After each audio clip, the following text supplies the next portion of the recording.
You're getting farther from the ground. We want to feel like we're getting closer. Now the key is... What it do, baby?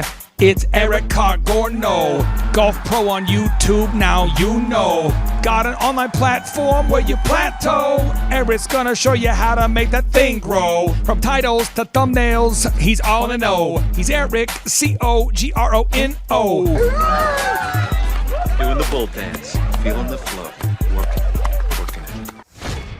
Some shows don't need a celebrity narrator to introduce the show, but this show does. In a world filled with endless opportunities, why would two men who have built 13 multi-million-dollar businesses altruistically invest 5 hours per day to teach you the best practice business systems and moves that you can use? Because they believe in you, and they have a lot of time on their hands. They started from the bottom, now they're here. It's the Thrive Time Show, starring the former U.S. Small Business Administration's Entrepreneur of the Year, Clay Clark, and the entrepreneur trapped inside an optometrist's body, Dr. Robert Zillner. 2 men, 8 kids, co-created by 2 different women, 13 multi-million-dollar businesses. We started from the bottom, now we're here. We started from the bottom, and we'll show you how to get here. Started from the bottom, now we're here. We started from the bottom, now we're here. Mr. Clyde started from the bottom, and now we're at the top, teaching you the systems to get what we got. Colton Dixon's on the hooks, I break down the books. Z's bringing some wisdom and the good looks. As the father of 5, that's why I'm alive. So if you see my wife and kids, please tell them hi. It's the CNC up on your radio, and now 3, 2, 1, here we go. We started from the bottom, now we're here. We started from the bottom, and we'll show you how to get here. Started from the bottom, now we're here. We started from the bottom, now we're here. We started from the bottom, now we're here.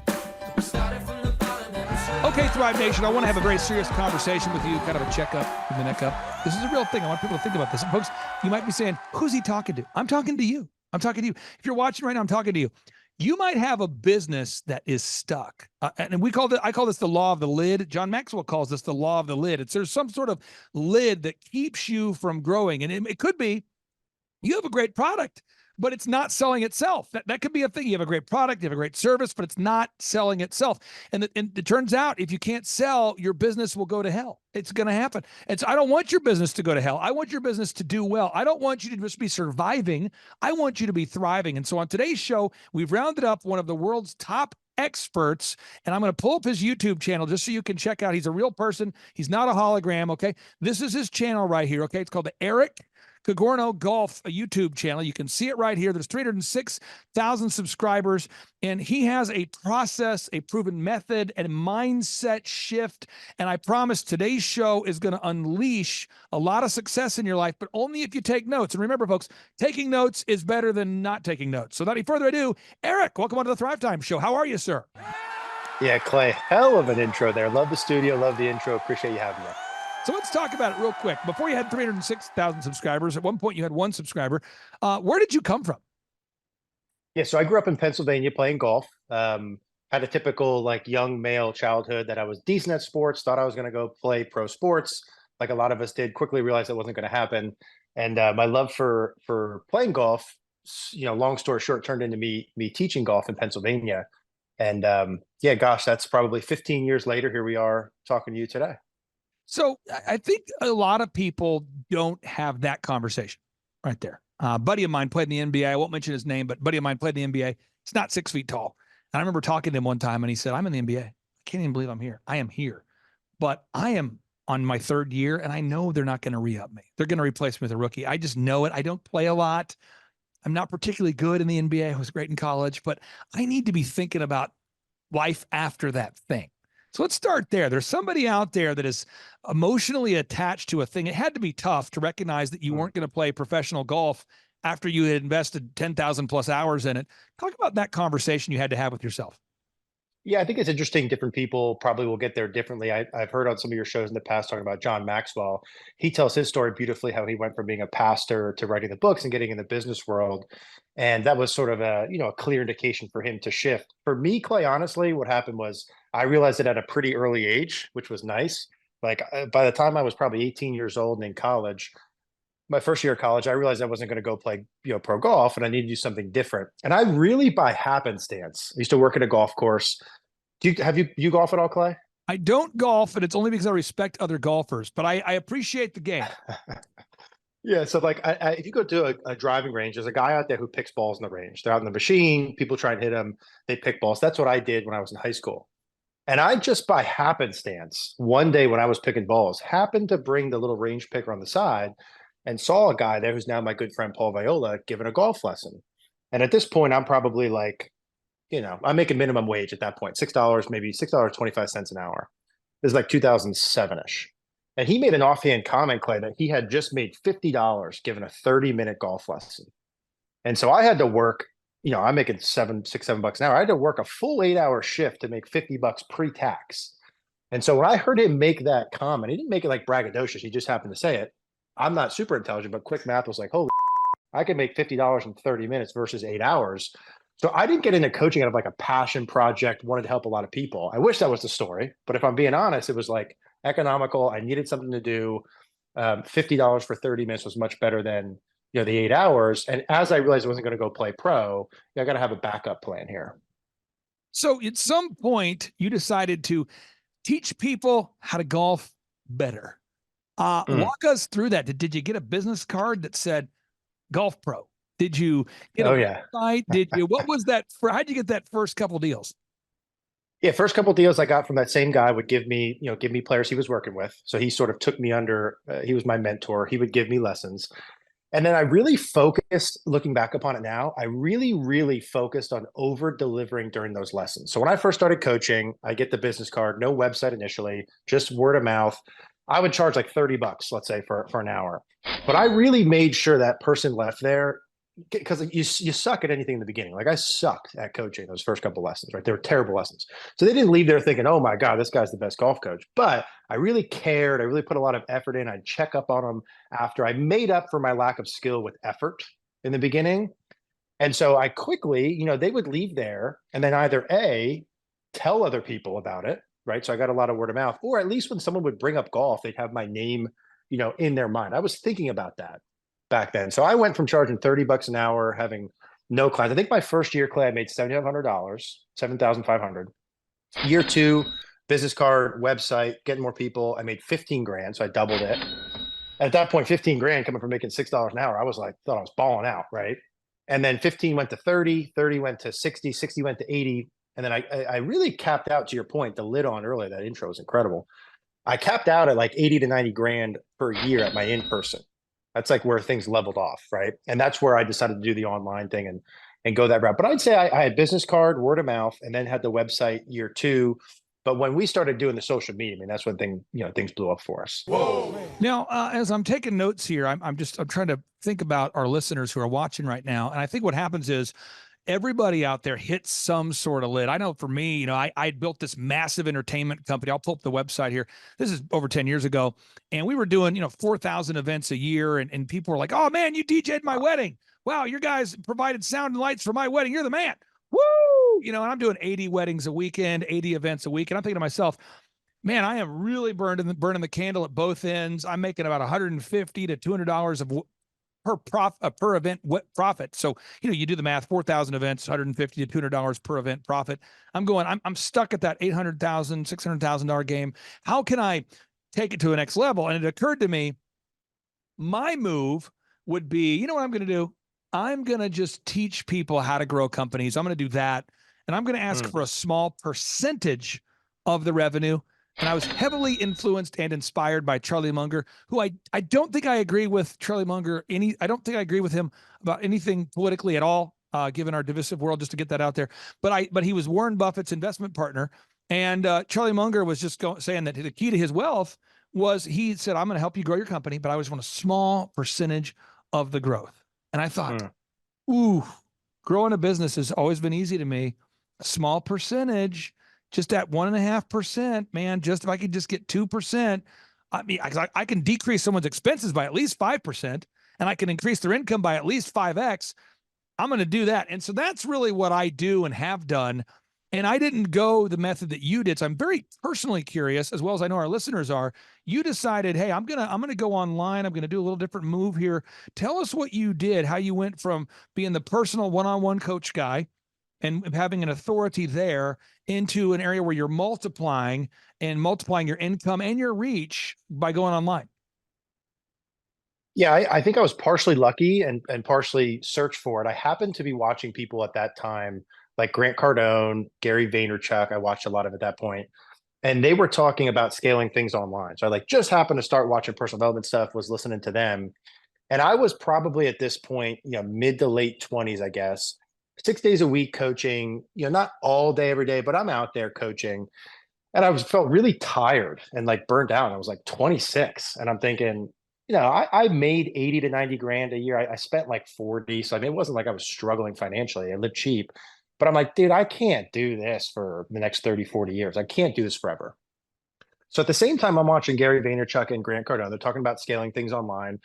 I just kept, listened to Grant's 10X, watched a lot of those sort of videos. And he kept talking about audience, get attention, build your audience, get attention, build your audience, get attention, build your audience. And after a period of time, that started to kick in for me of like, okay, if I can't do this in person, if I need to build an audience online, like how am I going to actually do this? So I bought a little Sony camera. I thought, hey, I'm going to film myself doing a video.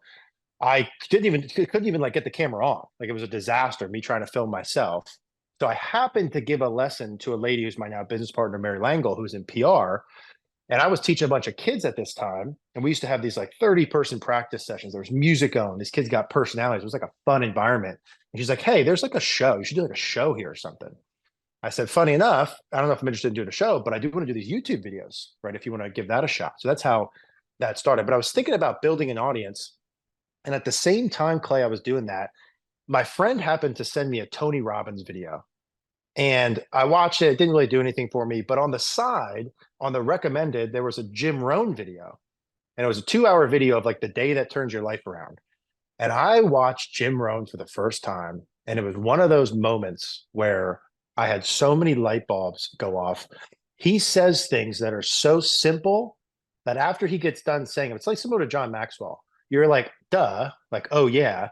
But they're so simple yet so meaningful. And that video I watched was so good that the next one on the playlist was learning how to do goal setting. And I thought, oh, I'll give this a watch. So I learned how to do goal setting. He said, take out a sheet of paper and go through and write all your goals down. When I did that goal setting workshop, and I really learned how to paint a vision for my future, like 10 years from now, I went through that and I designed what I wanted my dream life to look like. And this is all in like the same like month where like I did that goal setting workshop. I met Mary. I'm listening to Grant Cardone and these guys. And I said, okay, for me to do this online, why don't I 10X my income? So I was making 80, 90 grand, 10X that, 800 to 900,000. I did my dream life sheet, wrote everything I would want possible, did the math on it. It would cost me like 20 grand a month to do it. Jim said, you should try and get financial freedom. How do you pay for that? Through money that's invested. So I did some quick math. I needed to have $4 million invested, to get the return, let's say 6 to 8% to get 20 grand a month. So all of that factored into the only way that I could figure in my mind, I needed to make about $1.2 million a year for the next decade to save enough money to do it. The only way I could do that was to build out some sort of membership site online. So like when I was doing 80 grand a month, it was so like ridiculous. I was thinking to make 1.2 million might as well have been a billion. Like it was so far out there.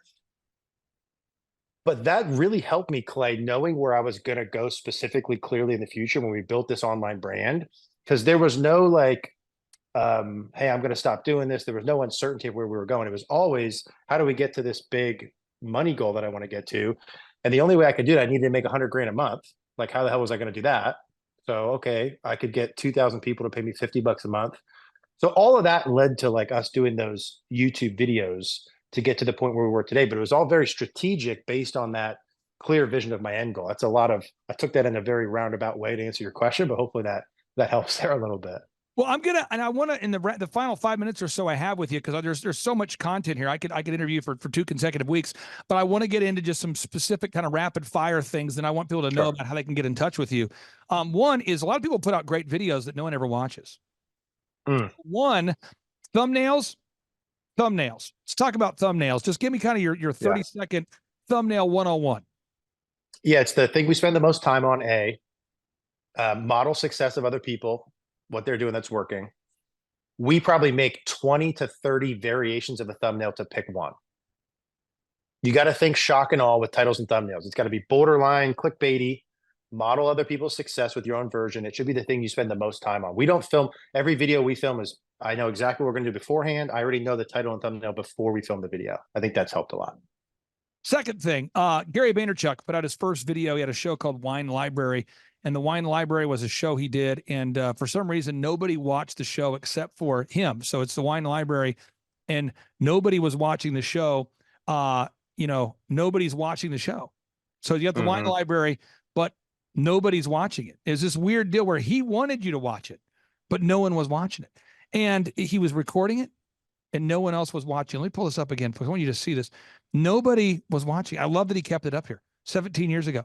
He's recording it with passion. Welcome to episode 2 of Wine Library TV. I'm your host, Gary Vaynerchuk, Director of Operations.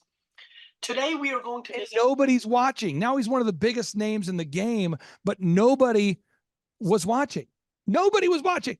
And so there's got to be somebody out there. Someone says, why are you yelling? Because I know what it feels like when you are, again, here I am, had built a very successful company, djconnection.com. And I thought to myself, what I'm going to do is I'm just going to coach one-on-one clients. And it was really easy for me because clients were flocking to me. They wanted me to help them. So it was very easy.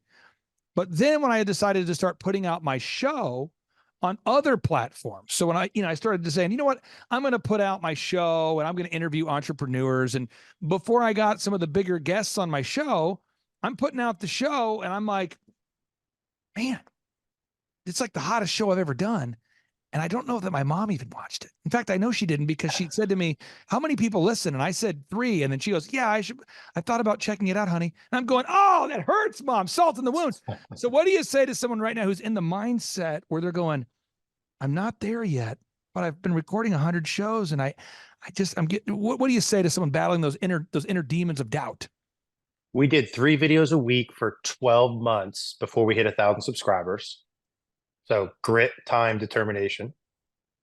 If you go back to our YouTube channel, go back to oldest, I've got videos that look like Gary Vee like that too. You can see the progress of things. People undervalue title and thumbnail in the beginning. Like, so you have a little bit of a blessing and a curse. You're so damn good. Like just even interacting with you right now, couple of minutes, you're so good, like at what you do, that it's easy to wing it. It's easy to, maybe someone like someone similar to you, whatever. It's easy to undervalue the things that get the people to click. Like what we're looking for is attention online. Why are they going to click your video versus someone else's? If you just go on YouTube and think about what you click and what you don't click, like the thumbnail's got to be crisp, the title's got to be interesting, the beginning of the video's got to hook them. Like your little intro you did there was excellent. But I think a lot of people overvalue what's in the video and undervalue what comes before people even get to the video. And in the beginning, it's going to like, dude, when I post our videos, 4 or 5 people click too. Like that's inevitable. Ain't nobody going to watch in the beginning. Like you have to be good at the thing. It's got to be entertaining. You need good titles and thumbnails. And then you need a whole lot of time. Like Alex Hormozy now, who's blown up this year. I watched his first couple of videos and podcasts. It took him like a whole bunch of videos until you get to the point where it becomes popular. So yeah, hopefully that's worth it. I mean, I would like, I'm starting a new personal development channel, lessons I've learned with Eric Cogorno. In my mind, I'm thinking I'm doing 100 videos, 100 podcasts, 100 things just to practice figuring out what works. And you have to hook someone's attention in the first couple seconds. Why should they watch the video? What are you going to tell them? Why should they watch? Now, folks, I'm going to recap what I'm learning, and I hope everybody out there could be taking notes with me. And like I said, one is the title. That title, it's got to be clicky. It's got to be pithy. And I'm taking notes here. And I think you said, and borderline clickbaity. I mean, that and borderline. Yeah, like if you click on my face there to go to my channel for a second, because those two are very like how-to straightforward. I'll give you a better example for some people that might help. If you click on videos and go to like the main homepage, so scroll down a little to one that has like a bigger view. Okay, so the driver, where's that? There we go. This changed my game forever. You won't believe how good you hit your driver with this drill. And then on the thumbnail, this changed my game forever. That's like, okay, what the hell is this, right? How to release the club's a little more straightforward. Some people want to see that. but you want to go, think about shock and awe a little bit. But then so long as when they click the video, I'm not afraid to go shock and awe because I know the content they're going to get is going to be great. You just got to get them in there to watch it. Ooh, I want to click it now. I just want to forget about the interview. Watch that thing later. Watch that thing later. Folks, give me a second here. But folks, someone says, why are you getting a commercial? Because what happens is YouTube's going to throw in a recommended commercial, okay? And it does this because YouTube says, wow, because you're watching this show right now, you're watching the Eric show, you're watching the Eric Cogorno golf channel, because you're watching it, you probably would be also interested in this performance golf, whatever this is. And this is how the monetization begins here. So here we go. Video, we're talking about what I have used in my own swing to become what I consider to be a really good driver of the ball, which stats back up. Oh, What I whack used the in ball. recent Okay, lessons- so we continue. So again, one is you got to have a title that's clicky, pithy, and borderline clickbaitish. It's just powerful. Second, those thumbnails, they've got to be shock and awe. 3, daily diligence. Diligence is the difference maker. Whether you read the Bible or not, I believe in the Bible, but if you don't, it's okay. But in the book of Genesis and Exodus, the Bible tells you to work 6 days and rest on the 7th. Whatever the mindset is you have, Proverbs says God blesses the hand of the diligent and punishes the slacker. That's Hebrews. That's Proverbs 10:4, Proverbs 10:4. All I can say, if you want to create like the creator, you got to work 6 days. And you said grit, time, determination. I couldn't agree with that more. Intro hook, the hook. What's the hook gonna be? So you look here and you look up Gary Vaynerchuk again. Gary has now moved into a different level because he now has the more money, the more monetization, the more of a team. But now his hooks are pretty powerful. To say that a new book is coming, the follow-up to Jab, Jab, Jab, Right Hook, originally called Jab, Jab, Jab, Left Hook, but I finally captured what I've been doing for the last 20 I demonstrated the hook while he's pitching a book about the hook. years as an entrepreneur, as a creative influencer, as an operator of a marketing company. That You watch this and you're like, oh my gosh, I want to buy the thing. I want to watch the video. I can't pull myself away from it. Talk a little bit more, if you can, about the hook. The hook is so powerful. Yeah. Very rarely do I have a guest like yours who goes deep into this. Talk about the hook. Yeah, first 10, 20, 30 seconds changed big time since TikTok came out. Wasn't like this 2017 when we started. You have to draw their attention. Like when someone clicks on this, they could click on any other YouTube video. They could be watching anything else in the world. It's like, what keeps them engaged? So we focus on eye candy. So I've always got B-roll. Like look at Gary's video. There was just there's a million things going on. There's text, there's video, there's B-roll. I want to get straight to the point. In today's video, I'm going to show you how to hit your driver 30 yards farther with one simple drill. And like, whoa, okay, that sounds good. How do we do that? Towards the end of this video, I've got a little bonus tip that's going to help you, right? Add the watch time in there and get to the point in there. Like the storytells and stuff are cool, but why should you watch this video? Something intriguing they're going to see later on in the video, and lots of eye candy, like lots of eye candy B-roll. Now, the final thing I'm going to say, and I want to again go deeper into what you're doing so people can know where to follow you. But final thing I want to just comment that I've learned so far is entertaining. And I came from the entertainment world. And so years ago, I don't want anyone to judge me. Don't judge my theology. It's just a true story that happens to be unfortunate for people that are Christians. I happen to be a Christian. Someone's going to get mad at me. It's okay. But one of the world's most successful televangelists of all time, during his peak of his ministry, his name was Carlton Pearson. And it was a church where everybody happened to be black except for me. And I walked up to the front of the church one Sunday, any given Sunday he was preaching. And I walked up and I said, hey, I have a business. I'm an entertainer. And you are the most entertaining person I've ever seen in my life. You've got millions of people watching you. And I want to pay you. I want to pay you to teach me how to do what you do. And he says, Clay, the last guy that I ever mentored was a man by the name of T.D. Jakes. Whoa. And I go, T.D. Jakes is the only other guy you've taught? He goes, yeah. Now, again, someone's going to say, T.D. Jakes did he? I'm not talking about that. I'm just talking about the story. Don't ruin the story for me, folks. This is a story that's 20 years old. This is a true story, but it's 20 years old. Okay. It's not yesterday. And so I'm meeting with Carlton Pearson. I said, Carlton, sir, I'm paying you money to teach me. You're a pastor of the biggest church in Oklahoma. What are we going to do? And he said, I want you to go speak for free at a local school, college, somewhere, because you're probably so bad you're going to ear rape people. And I said, ear rape?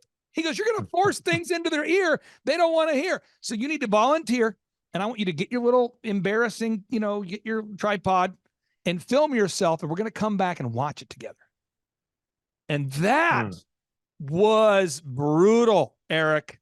watching myself and knowing that myself was the worst possible version of myself, and that the kids were forced clapping like, yay, and so just the entertaining thing. I love your channel, and researching for the show, I went through the channel, watched a handful of videos. I'm not a golf enthusiast, but I do appreciate the game. I watched the videos. You talk to me about the entertaining things. I think some people, the self-awareness is just, I know for me, it wasn't there when I started.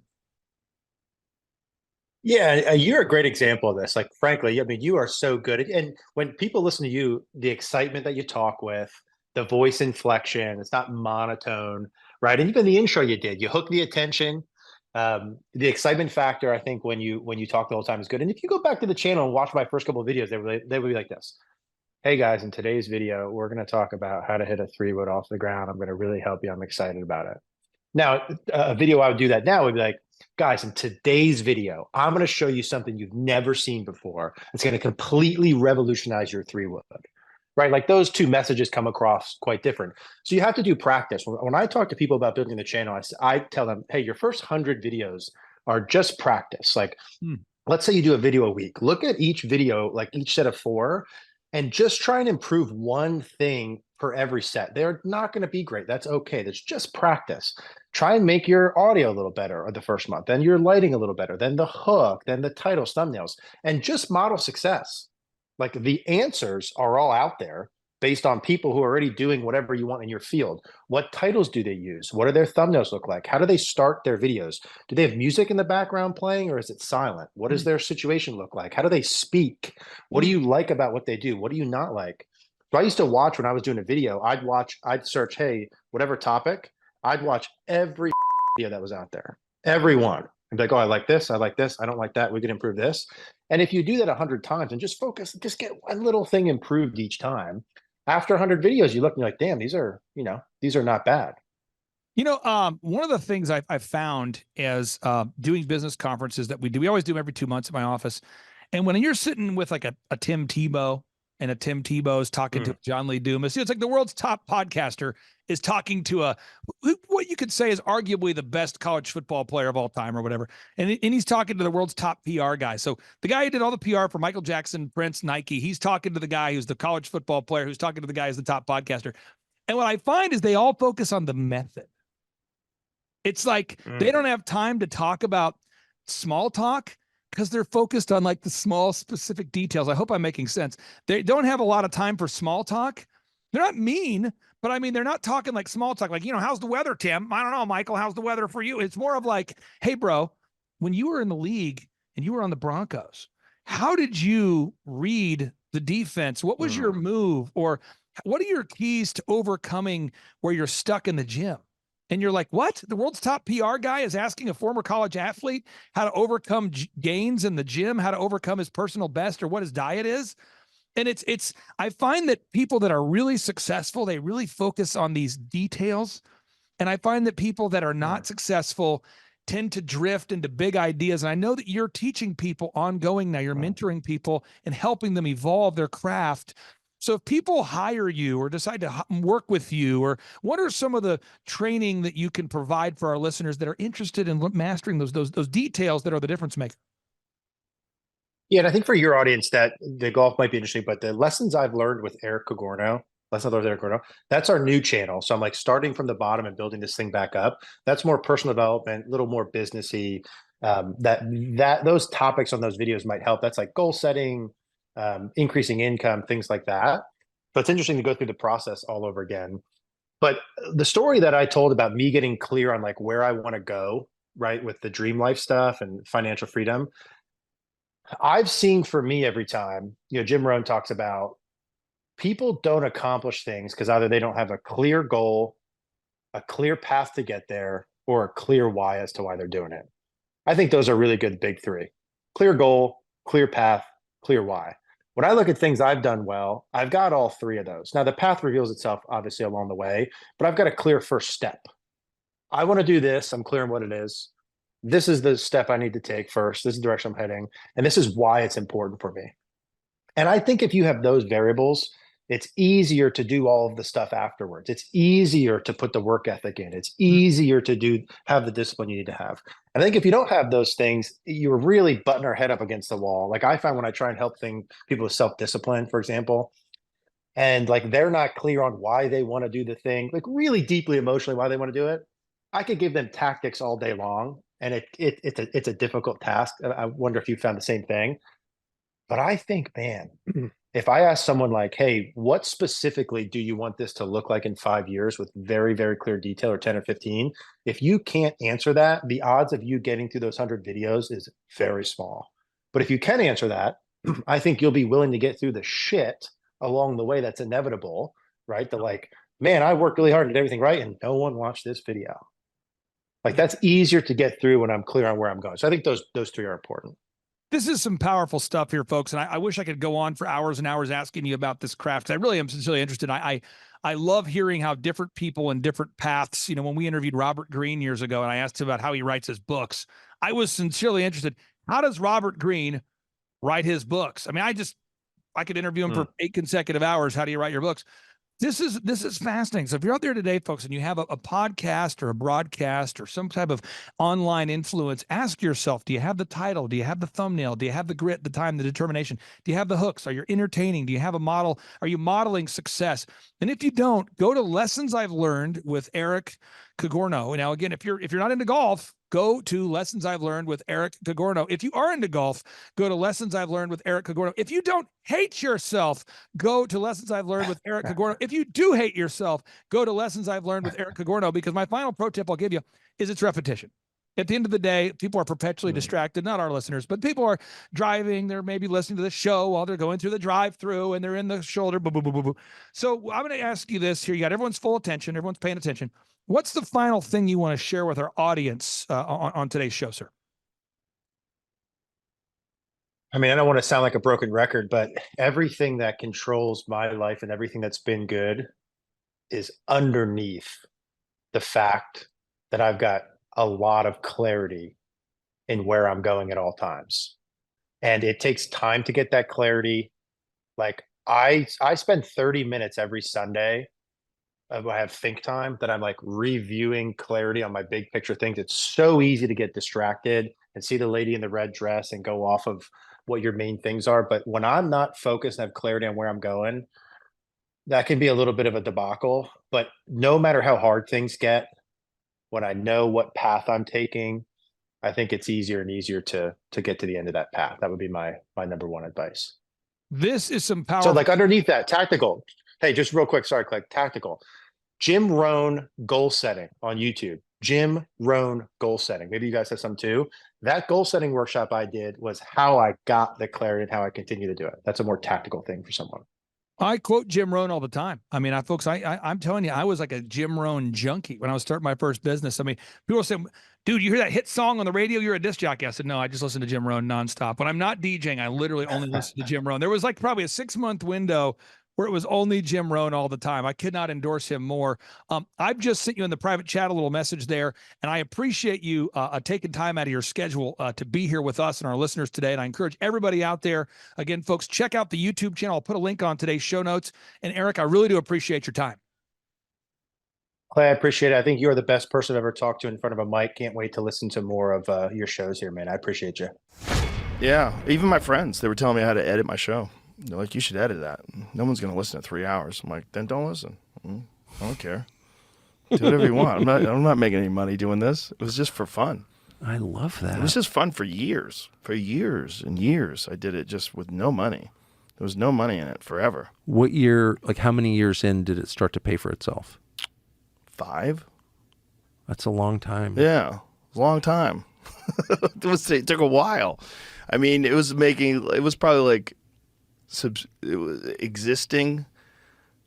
Yeah, but about 5 years in, then it started making money. And then it was like, oh, this is a business. I remember very clearly, I was on stage once in Chicago. I was doing the Chicago theater. And I had this story that I was going to tell. I'm like, how many people listen to the podcast? And there's 3,700 people in the place. And they went nuts. It was like, yeah. And I was like, oh. Like, I thought there was this like thing that I'm doing where, a few people are paying attention. I don't even know back then, I never even knew what the numbers were. I didn't even care. It's really great having this interview. It's one of the best interviews that I think I've had, and I had the most fun with it. So I really appreciate what you're doing. Today's guest grew a $40 budget into a $6 billion brand. Whoa. Ladies and gentlemen, today's show is a mind-expanding, wallet-growing edition of the Thrive Time Show on your radio and podcast download. Whoa. On today's show, we're interviewing the founder of FUBU, Damon John, about his new book, Power Shift, how you can transform any situation, close any deal, and achieve any outcome. Whoa. Now, folks, if you aren't excited enough just by recognizing the name of today's guest, consider this. On today's show, Damon John's going to teach you how to make a lasting connection. He's going to share with you about his favorite old school jams. Whoa. He's going to share with you how both he and his mom had already won the mental battle because they were all in when it came to putting their home up as collateral to build the FUBU brand. Whoa. He's going to share with you how they sold all of their furniture to make room for the factory equipment they needed to move into their house to make the brand happen. Whoa. He's going to share with you how we sold FUBU at trade shows without having a trade show booth. And that's the truth. Whoa. He's going to explain how he did not let dyslexia stop him from turning his dreams into reality. Whoa. He's going to share with you about how it took him from 1989 to 1997 to build FUBU into a sustainably profitable business model. Whoa. He's going to share with you about President Obama's nasty jump shot. He's on fire! Obama. He will teach you why he's a prolific note taker. He also shares with you why approximately 50% of the Shark Tank contestants do not really know their financials. Whoa. On today's show, Damon John will share with you how Tim, the owner of the local corner store, was actually his first real deal mentor. I want to talk to you and talk to everybody out there about what I have learned is the most important and efficient way to get where you want to be. It's to visualize. Some shows don't need a celebrity narrator to introduce the show, but this show does. 2 men, 8 kids, co-created by 2 different women, 13 multi-million-dollar businesses. Ladies and gentlemen, welcome to the Thrive Time Show. Now 3, 2, 1, here we go! Started from the bottom, now we here. We started from the bottom and we'll show you how to get here. Started from the bottom, now we here. We started from the bottom, now we here. We started from the bottom, now we're on the top, teaching you the systems to get what we got. Colton Dixon's on the hooks, I break down the books. Z's bringing some wisdom and the good looks. As the father of 5, that's why I'm a dive. So if you see my wife and kids, please tell them hi. It's the CNC up on your radio. And now 3, 2, 1, here we go! We started from the bottom, yes, yes, yes, and yes. Thrive Nation, on today's show, you are in for a laser show as we enter into the dojo of Mojo Faux Show to interview the man with the plan, the guy that you know from the Shark Tank show, Damon John. Welcome on to the Thrive Time Show. How are you, sir? Thank you for having me. Hey, man, I am fired up to interview you. I remember seeing your stuff being rocked by LL Cool J back in the day and going, who is the guy who made that hat? Man. Yeah, well, it wasn't just me. It was me and 3 other partners, but it was an amazing time, in hip hop history and cultural history, and I'm glad to be part of it. Well, I want to ask you here because we all know about your success, but I'd like to start up if we can at the very bottom and the very beginning of your career. What was your life like growing up in New York?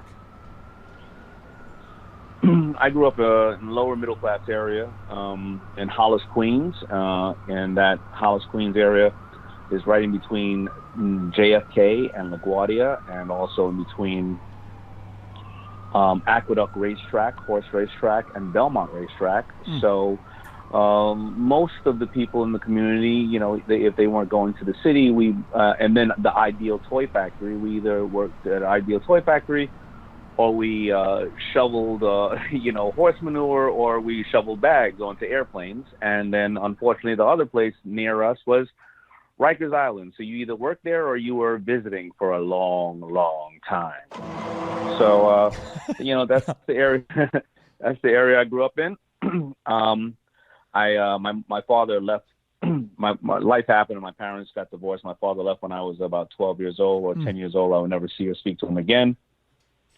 I was only child. My mother, I didn't have any other siblings, so we were just my mother and I. She worked 3 jobs to put the same, put food on the table, 3 part-time jobs, as well as trying to keep me off the streets. And right around 1986, something would happen in my neighborhood like it would happen in every other neighborhood. Crack would come into the neighborhood and would devastate the neighborhood, and many of my friends would die or go to jail. And the entrepreneurs that we saw there, being an African American, we never saw really entrepreneurs we never really saw entrepreneurs that looked like us on television, except for Fred G. Sanford, the junk man, and didn't look like he was doing that well.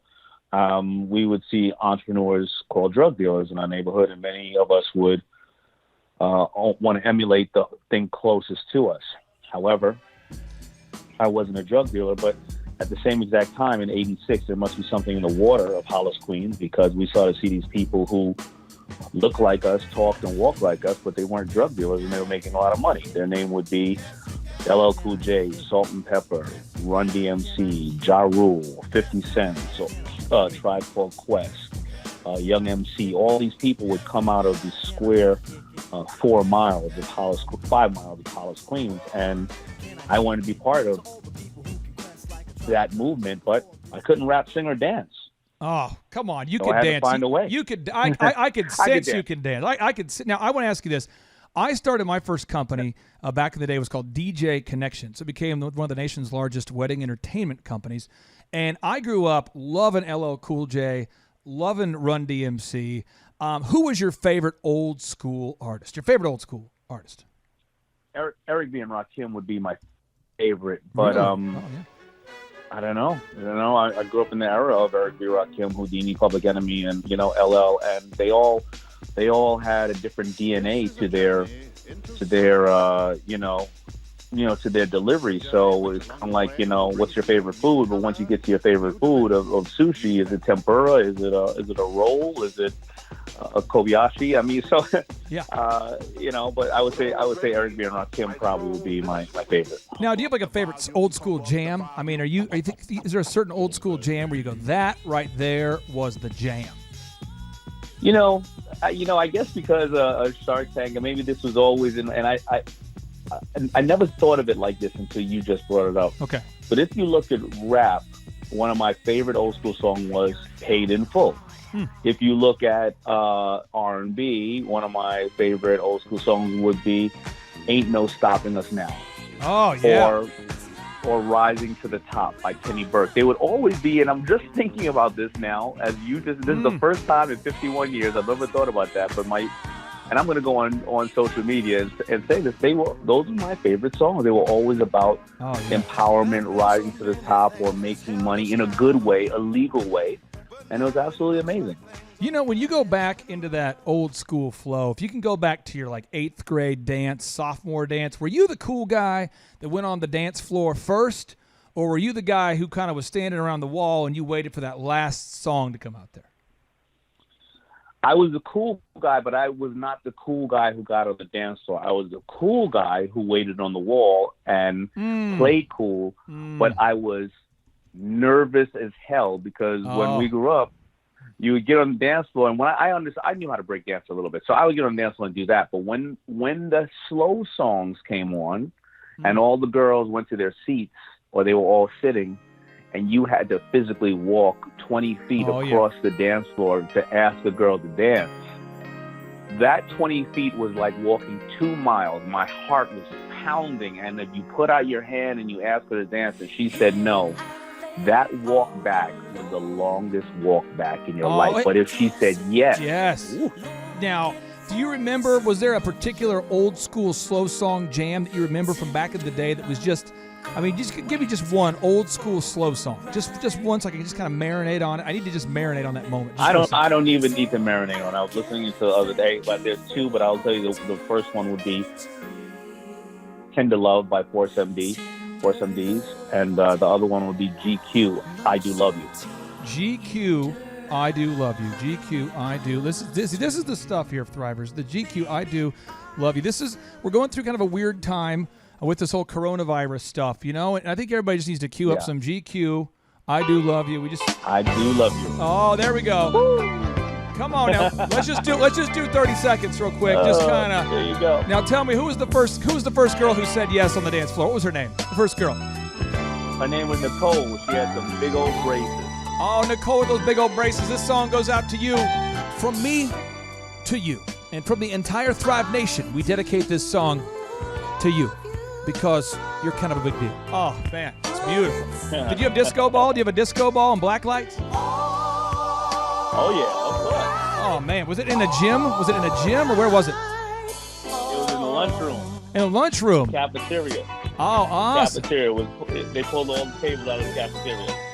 Oh man, I tell you what, I appreciate you, Damon John, for taking it old school right there, man. I appreciate you taking us back. Now, so you started FUBU, and you look like, and I don't mean this in a disrespectful way, I just mean it with all due respect. You can sew, but you looked like a guy who more could be like, you look like a baller to me, just from the outside. But you could sew. Did you play sports and sew, or were you just learning to sew? Or tell us about where you got those sewing skills. I think that I didn't play sports. I loved baseball, and I wish I could, but I got caught up in the love of hip-hop. I think that if you look at Malcolm Gladwell's Outliers, most of us in the industry who have gotten to a certain level, whether it's Diddy or Jay-Z or myself or Latifah, we were at that ripe age where we were young enough to do anything we want, but not old enough to have to pay bills. And I just immersed myself in hip hop for that age of like 12 to 18 years old. And that's all I knew because it was this emerging voice of the streets. It was like our version of Instagram and Twitter right now. Yeah. It was a new technology as far as I'm concerned. And I learned how to sew out of necessity because when you were a break dancer or a hip hop kid, you would go and buy clothes that you would need to reinterpret for the streets. If you're a break dancer and you're doing windmills, you can't have a lot of looseness on the bottoms of your jeans. So you would have to be able to take a straight line and tighten the bottom of your jeans so they didn't hit against each other when you were breakdancing. Because you didn't want your clothes to fade a lot of times, and you had to iron your clothes, and you get in your jeans or your pants, you get 9 creases as the front of the line, and you don't look well kept. Well, if you would do a permanent crease and sew a small stitch and pinch just the front of your pants all the way down to the bottom, then you would be able to. So I started to learn how to do just really straight lines to alter my clothes, but it wasn't glamorous being somebody who could sew a little bit when I decided to start sewing hats and come out with clothing, because in '89 when I first came out and I started selling hats on the corner, my friends who were drug dealers and everybody else, at that time, the perception of a designer, like you're saying, I look like a young guy who can hang out and do other things. You're a cool dude. You're a cool dude. You look like a beautiful man, a cool guy. The guy everyone says that guy's cool. But I wouldn't think you could sew. I was always cool dude in school. And then when I started sewing hats and stuff like that, the hood guys who were trying to keep it real, and my hands are up in parentheses right now. Yeah. They stopped talking to me because they thought. At that time, the perception of a man in fashion was an Italian flamboyant gay guy. Yeah, absolutely. So they thought I was gay, and they really you went with it. Started distancing themselves away. Oh. In the hood, listen, it is what it is, and there's a lot of people who have different sexual preferences, and I have no issue with that, and I didn't have an issue back then because actually my uncle was gay, and when I was always an independent kid, and I said, you know what? I'm an only child anyway. I didn't have no siblings. If you think that I'm gay and if you don't like gay people, then I won't hang out with you either. Screw you. And I really got shunned from all the guys. They just said, hey, don't hang out with him. Now let's talk about this. Now, once you started making these hats, you reached out to LL Cool J, who was one of the coolest dudes in the world. How did you get a hold of him? And then how did you get him to start wearing the FUBU? Did you happen? Because he is like at the time, he was the GOAT, for hip-hop, for rap. I mean, he was one of the top, in terms of record sales. How did you convince LL Cool J to start wearing your stuff? Yeah, so LL was the ultimate at that time because there were only a dozen rappers in the entire world that anybody knew, and he was one of the top 4. But because he was going on tours and we happened to grow up next to him or around his area, probably about 8 blocks away, we would hear other kids and cousins and brothers of his or whatever who was going on tour being road managers or bodyguards, whatever the case is, and they would tell us where the next tour date is, and we would go up to the tour date, and we would just, I remember one time, I didn't know LL that well. He was like, well, who are all these kids? They were like, yeah, these kids are all from Hollis, Queens. He was like, all right, when he gave me a bag of the dirty laundry with his underwear in it and said, you driving back home? Because we used to drive our own cars to like Troy, New York or Philadelphia. And he would say, take my underwear home to my grandmother to wash them. And we would be happy to take his underwear home. However, I put it in my new book, Power Shift, that I know we'll touch on in a minute. Here's how I did it. I realized that LO would never wear a shirt of mine because he didn't really know who I was, and I wasn't great. The brand wasn't out yet. But I had money for 50 shirts. So what I did with the 50 shirts was I made 50 shirts that were 5X and 6X because I realized one thing, that the large guys in my neighborhood, they had no choice of fashionable products. They only had Rochester Big and Tall, or they had to wear a white shirt or a big black shirt, and they all had to make custom products for themselves and cost a lot. I made 50 5X and 6X shirts, and I put my big logo on all those shirts. I gave it to all those guys, and because those guys are so happy to finally have somebody with fashion, a fashionable product, they would wear those shirts 10 times a month, unlike a cool kid who would wear it one time a month. Oh. And those guys ended up being in front of the red ropes in the clubs, bodyguarding LL Cool J, bodyguarding Run DMC, the ones in the front of the video. And after about a year of LL Cool J seeing all these guys wearing the shirts, he started to become accustomed with my brand. And then he said to one of those guys, hey, what am I, chopped liver? Why don't you see if, I'll take a shirt from him. And that was one of the introductions to LL Cool J. But I had to build influence with the people around him before going to him, because obviously everybody in the world was going directly to him. Now, before we get into your new book here, I know this about you, and I don't think a lot of people know this about you. You started to get some traction, and you said to your mom, or your mom said to you, somebody said to somebody, let's take out a mortgage, or let's take out some equity out of our home, or let's cut. And my understanding is you put your house up to get the $100,000 needed to turn to build a makeshift factory in your home. Is that correct? Or tell us about that. Yeah, so I would go out to the trade show and I would have a couple of shirts, and I would take $300,000 in orders off of those, the shirts that I had. I would come back and I get turned down by 27 banks. I didn't know what I was doing. And my mother said, listen, if you have $300,000 in orders, this is all we have is our nest egg. You've been working and putting as much money in this house as I have. Let's go out and take all the money we can out of this house. You then deliver the shirts and you make the $300,000 and you put the money back in. I have no idea how. My mother goes out and gets a $100,000 loan on our house, and our house is only worth $75,000. So shout out to moms with the creativity of a mother. And we would take that out and we would leverage that whole thing, and we would turn the house and we'd sell all the furniture we could, and anything we couldn't sell because the furniture was really old, we'd burn it. And we'd move industrial sewing machines into the house. I would sleep in sleeping bags next to the house. My mother would move out and get an apartment, and we would have seamstresses sewing the clothes in the house. We turned the house into a factory. And after you turned your house into a factory, I understand that you would go to trade shows but not have a booth, and you went to the Magic trade show in Vegas without an actual booth, but yet you came back with orders. Well, real?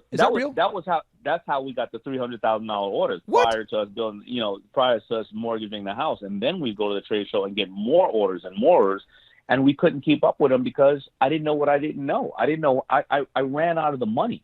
I ran out of the $100,000 because how do you sell stuff at a trade show? How do you sell stuff at a trade show without having a booth? What was your pitch, man? How did you do it? You are like the wizard of trade shows. My pitch is exactly what I tell everybody listening right now. If you have an idea and you build some kind of value in the market, and by marketing, you go out to a trade show, you don't get a booth, you walk around, you walk up to all the buyers, and you say, here's who I am, and here is my followers, or here's my sales, and you don't need a booth because you'll end up spending $20,000 on a booth. You'll be stuck in one place. You won't be able to rotate and work the whole show. I was working the whole show. And prior to even going to the show, I knew who my targets were, all the stores that were going out there. I would mail them a picture that I took of LL Cool J in our shirts, and I would say, you've seen it in the videos, and the kids have been asking for it. and Fubu will be at the trade show, but we're not going to have a booth. Look out for us. You're blowing my mind. You're just blowing my mind. Now, you sold, I believe, $350 million of annual sales with Fubu. I mean, you guys have got it to the point where have you hit $350 million of sales in a year before? Is that correct? Yeah, so right around 99, we started to about maybe 1999, we started to hit about 300, 350. Oh, wow. And we would do that for about 4 or 5 years. And that's probably, those years, those are the good years of Fubu. 97, I think, end of 97 to around 2004. You know what? I'm going to give you a mega point. I'm giving you a mega point. There you go. 1 mega point for you. You get 1 mega point for every year that you do $350 million of sales. Now, let's talk about your new book here. Let's talk about your new book. And I have a couple of your fans, a couple business guys joining me in the studio who have some questions for you. So your new book, Power Shift, transform any situation, close any deal, and achieve any outcome. You obviously are busy with Shark Tank. People want you to speak, do consulting. Why write the new book? Well, what inspired you to write this new book, Power Shift, transform any situation, close any deal, and achieve any outcome? I think you just really said it, because I'm involved with Shark Tank and then I do public speaking. And my last 2 books, listen, I'm dyslexic, and to come out with 3 books in 5 years is very challenging. I don't write a book just to write a book. I don't really need to. You kind of can see me on TV, right? So it's not for a vanity thing. But one of my biggest books were, The Power Broke, You Don't Need Money to Make Money. Then I would come back with, listen, how do you maximize 24 hours a day?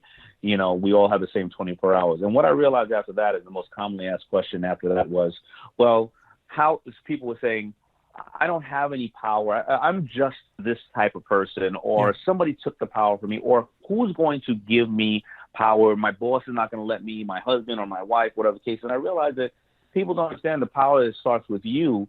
Nobody's here to give you power. I'm not going to come to your house and take you off the couch and make you more successful than I am. Do I want you to be successful? Yes, but I got my own damn days up, and I'm not going to do that for you. But power is something that we all have, and it's the ability to negotiate. The only thing that separates you from me, or me from somebody else, and who's successful or not, or more successful, is what they negotiated through life. But I noticed that people all thought that negotiation is a very transactional thing, and it happens on that 1 hour you're sitting in front of the sharks in Shark Tank. No, it doesn't. True. It happens when you create some form of influence, the same way I did with the bodyguards before I got to LL Cool J. Then it's the negotiation, and the negotiation is not what's in it for you, it's what's in it for the person on the other side of the table. And furthermore, after that, it's going to be the relationship that you nurtured after that, because the first deal, or the first time you meet somebody, a deal almost never happens the first time you meet them. It usually happens after various different forms of contact, after the person goes back and finds out how you've influenced them or other people, or the relationships that you've already nurtured, and they circle back and tell this person why you guys or you girls need to do the deal. And so that's what the book is about. And it's about giving people advice on how to empower themselves, especially in this day and age, whether it's getting the remote control away from your significant other, or getting a deal with, somebody that you want to work with. How long were you nurturing those relationships with bodyguards before you saw any fruit from it? About 5 years. I was nurturing those relationships. And I want to be very clear. I was nurturing before I had Fubu, because I always had known that I just always found a way to respect others and doing in their position. And a lot of people don't realize the gatekeeper is often the significant other, the child, the mother, the bodyguard, the best friend. And I just always realized to be kind to others, and it would pay back in large dividends after that. How long did it take Fubu to become profitable? I started Fubu in '89. I closed it down 3 times from '89 to '92. Because I ran out of capital. I would finally get my deal with Norman and Bruce Weisser from Samsung Textile Division around early '97, and we started making profit in end of '97. So it took you 8 years to become profitable. Yeah, took us 8 years to become profitable with a bunch of different closures and hurdles and various other things. Yeah. That's powerful. People don't realize, Tesla took over 10 years to become profitable. ESPN took over 10 years. Amazon took almost 10 years. Paul Hood, Yeah. you kind of look like as cool as Damon John. I mean, you're a CPA, but you're a cool-looking CPA. You dress sharp. You two are very similar. What questions would you have for Damon John? You two beautiful people. You really think he's that handsome? I do. I've looked at pictures. I mean, you guys look like twin brothers. I tell you what, it's unbelievable. Beautiful. Yeah, we may need to get a picture together. Hey, so I got a right, question brother. for you. So I grew up a single mom, alcoholic father, blah, blah, blah. And I've read books that say a lot of successful people have kind of overdoting moms, like one book said that, hey, if I told my mom I was going to be a bank robber, she would say, baby, you'd be the best bank robber ever. Where do you think, talk to me about how you became when this first got started, because it sounds like you had tenacity, you didn't place your value on you and your beliefs based on what other people around you thought and said. Tell me how do you think you became that person to be able to elevate to where you are today? I think we have like-minded thinking mothers. I mean, because she told me the same thing. She told me, I was driving in the car with her one day, and she said, look around, and you can look at every single building, every single car, everything in this world was created with one person who had one idea that took one action. She said, why can't you do that? And I didn't have an answer for her. And being dyslexic, she always told me, that I can do anything I want to do, and she would support me. And she said that, she would say to me one day, some stuff like, you go out there and do what you can do. And as long as you put the most effort into this thing, I'm going to put the most effort into anything that I can do to support you. And, don't get me wrong, I didn't value it sometimes until one time, I would let her down or stuff like that. And I would see my mother just so depressed. Not the fact that I failed, but the fact that my attitude was that it was okay to fail and that I let her down. And I would never want to see her brokenhearted like that again. And I wanted to make sure that I did the best for her because I saw how much she worked and how she was busting her butt. So I think we have, like-minded mothers. Listen, my mother would send me away to a different city or country every single year because she wanted me to see the world. I would stay one summer in Barbados, the other one in Hawaii and other places. Now, most people listening to that right now will be like, wow, well, your mother was rich. No, my mother wasn't rich. My mother would do this. She would have a female friend that lived on a naval base in Oahu. She would say, can you take Damon and I will take your son over here in Queens. And then my mother would buy a 17 connecting flight from New York to Oahu that would cost $100. She would buy it 3 years earlier. It would take me 2 months to get there, but I would get there. And that's just what it is. Mom was a hustler. Now, David, John, I want to know, and your mom sounds like a great lady, but I just want to know how great she was. Did your mom ever send you to Tulsa, Oklahoma, to experience the culture and the sod farms we have out here? No, she didn't. I didn't get there until I was older. Come on, why would she not send you to Tulsa? She did send me to California one year, the wine country. I forgot where it was, but it was, I was about 11 years old and I didn't drink any wine and I was in that desert. I felt like I was dying. But other than that, yes. She would send me anywhere she could. Have you been to Tulsa, Oklahoma? Have you been out here yet? I have been to Tulsa, Oklahoma. I was there, I think it was one of my last trips before this tragic situation, yes. Okay, so and where are you today, by the way, for all of our listeners out there who are navigating this coronavirus together? Where are you right now? I am in Miami, Florida. Okay. All right. Well, Corey Minter, this guy, Corey Minter, he has built one of the Midwest's top staffing firms. And Corey, I'm sure you have a question for the shark, for the founder of FUBU, Damon John. What's your question? Oh man. I've always been interested since I'm sure all of us entrepreneurs have watched Shark Tank for a good amount of time. But if you've been in business long enough, you're always thinking, all right, these guys, the sharks, they're bringing on all of these new businesses. They've got a really interesting perspective on business in that you bring on this new business into your company, and now you're going to see what's really going on. You got to see the highlight reel in their presentation, but now you're seeing the real deal. Is there a common denominator that you've noticed as a common problem in businesses as your first analysis when you're beginning to ramp them up into your system? Oh, good question. I mean, there's a common denominator why we will not do business with people. Okay. When we start to ramp them, I have not. I mean, one common denominator probably is they don't. And I understand they're coming to the sharks for cash flow and backing, but they're not being creative with their dollars, and they're thinking they can buy every other asset they need instead of rolling up their sleeves and understanding social media and various other things. And they think somebody else is going to solve their problem. And then that's where a lot of the much needed capital goes, because they go and build a $50,000 website when they need a $1,000 Facebook page. Or, they say, well, look at this inventory I have. Let me go and spend more advertising on the inventory. But the question is, they don't realize a lot of times money highlights their weaknesses. If you need more money for your advertising for your for your product, you have either two things. You have a weak advertising campaign and or target marketing, and you're spending more money hitting people that either you're the wrong customer or the wrong messaging, or you have a bunch of bad inventory and all you're doing is highlighting the crappy inventory you have, or it's at a bad price. You're not figuring things out, and you're thinking money's going to solve all the problems.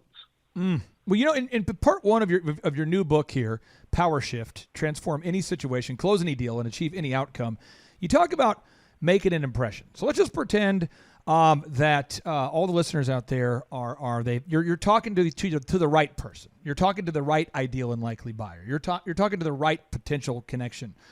Talk to us about how we're supposed to make a good impression, or maybe some of the concepts you teach in the book about making an impression. All right, so there's a couple of ways. You may run into a Mark Cuban in an elevator, and you say, how the hell can I have made a good impression or build influence on Mark Cuban? I got 90 seconds with the guy.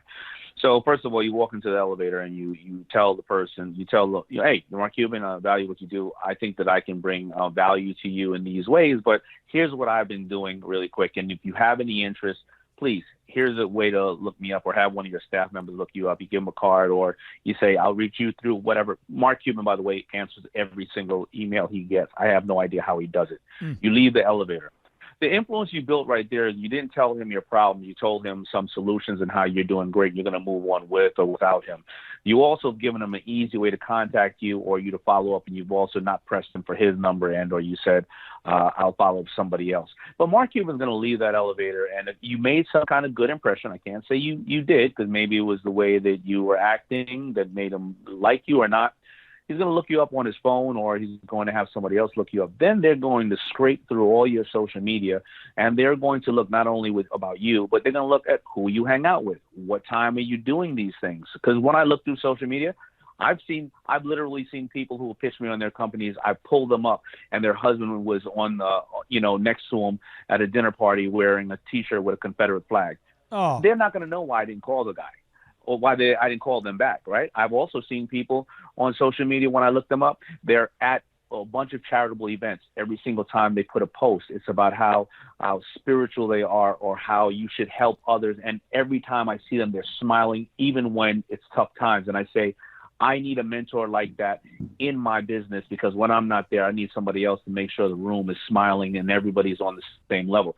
So that's how you can build influence in those situations. When you walk into a meeting, though, however, you really need to try to understand the target, what's in it for them. And when people say no, you say that when you're asking, you're pitching, you can say, what is in your way? What is making this difficult for you? How can I make this easier for you? People will generally tell you exactly what's their challenge. They may be saying no, not because they don't like you, because they're overwhelmed. They don't have a person in that area of the business. They don't know enough about the business. So you'll give them reasons to say, listen, if you come back with this. But people are so transactional. They believe, well, you just said no, you didn't love me. It's not about that. That person across the table has their own issues.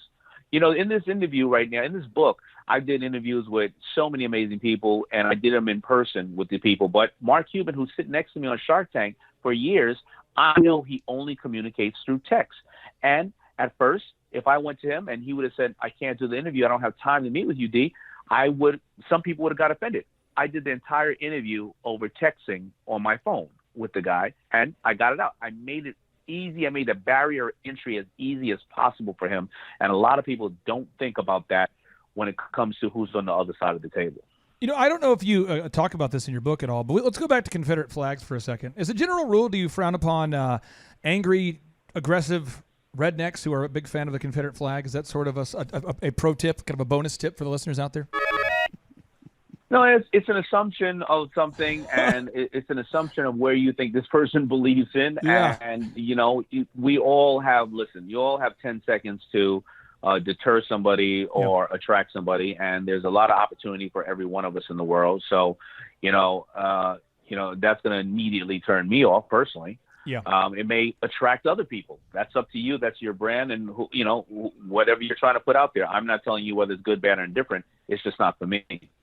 You know, in your book, you talk about, in part one of your book, you talk about you got to stand for something, okay? And you mentioned, that a Confederate flag's not something you stand for, not something you want to be a part of, but you got to stand for something, So talk to us in this politically correct world. How do you know what to stand for and what not to stand for? Some people are like, I want to stand for something, but what if somebody doesn't agree with me?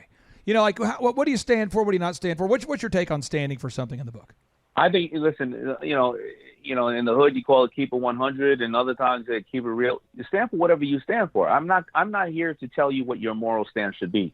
I happen to like a rapper, and named Old Dirty, and guess what? He was an old dirty. He stood for what he said he was, right? And in this political environment, you can stand for somebody, you can support somebody and say, hey, I love everything you're doing here, but you shouldn't have said that. You're wrong about this, but I love everything else. It's okay. You do that with your parents. You do that with your children. You do that with the ones you love. I was an ambassador for President Obama. I didn't like not a lot, but I didn't like some of the things that he did. And if somebody would have been across the dinner table arguing with me and saying, well, he was wrong for that, I'm not going to go, well, just because I'm an ambassador, just because he's black, or just because I like this, he's right. He is not necessarily right. Damon, I know what you don't like about Obama. You don't like his basketball game. How whack or how good is his basketball game? Tell us. What do you know about Obama's? His basketball game, he's nasty when it comes to basketball. And I like his basketball game because I can't play basketball, so who cares? But, don't let him go against me on the sewing machine. I'll bring it on. I'll win on that. Now, did President Obama have a nasty kind of an old man hook? Did he have like the pump fakes? What was his? Did he have a couple? Did he have killer crossover? He had a nice jumper. He had a really good crossover and a nice jumper. Hey, why don't you go head to head? Practice social distancing. You don't want to get too close to each other, but why don't you guys go head to head, 1-on-1, you two? Who? Obama. You and President Obama? Yeah, you should do that, man. Well, you know what? I was an ambassador for him, but I'm not gonna lie and act like I knew him like that. I used to call his man's man to get a hold of him. So I can't act like I knew him I'm that just well. saying. I was in the room with him about 5 times. I'm just saying a lot of you guys are kind of holed up right now, quarantining and stuff. I'm just saying as long as there's 10 people or less, you should get in there and and play. It's like a cage match. It's like Damon John versus President Obama. Listen, I play ball. Listen, he's the president, and in Trump too. I play ball with any standing president or ex-president because it doesn't matter. They're people who are leading our amazing country, so it doesn't matter. That's fair. Yeah, Clay, I was going to say, this is Paul Hood again, Hood CPAs.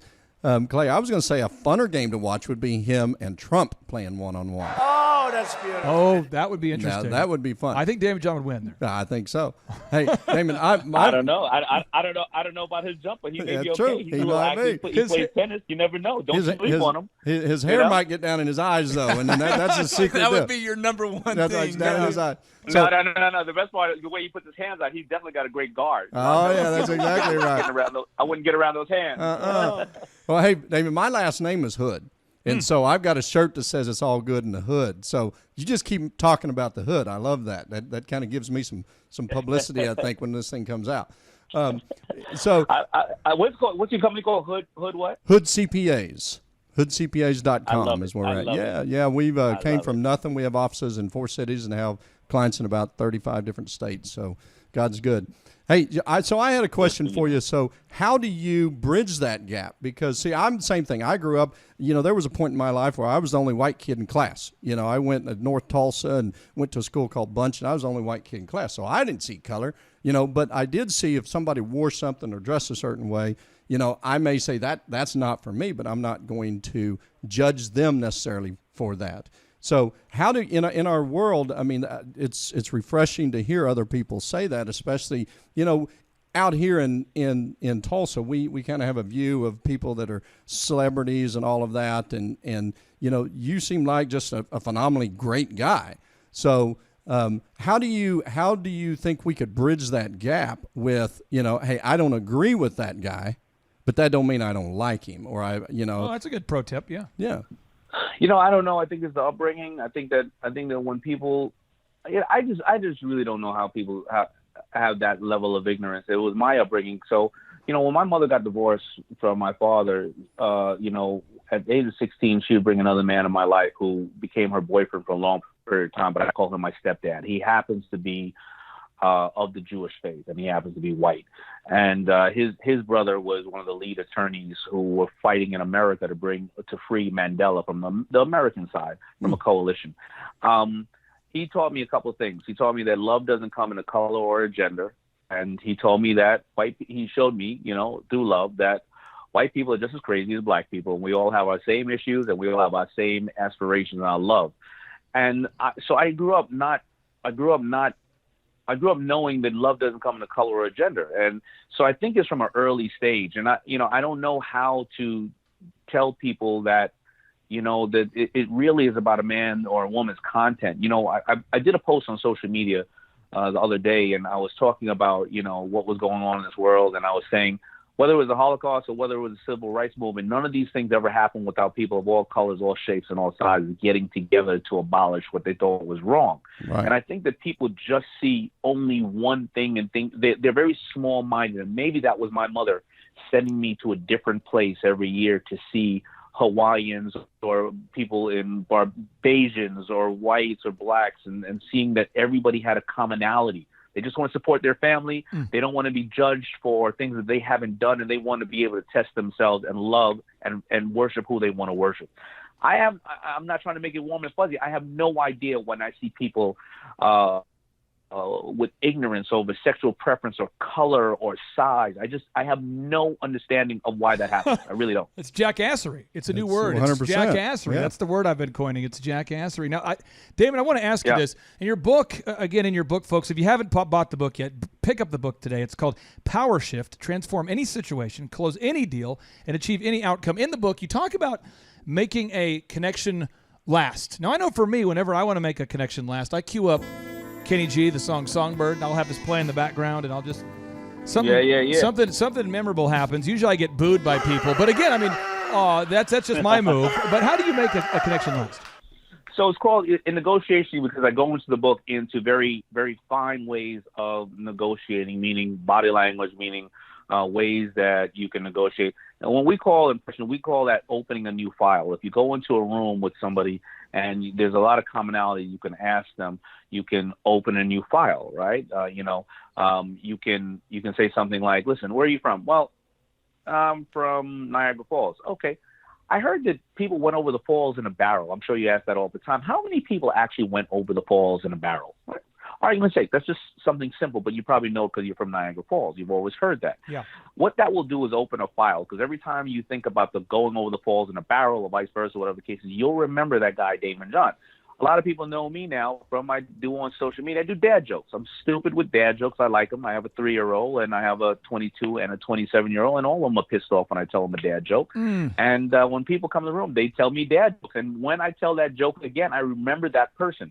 That's called opening a new file. You can also, you don't have to be a historian. You can say, how many kids you have? Oh, I got 3. And then you talk about your kids and you find this place of similarity to connect to each other.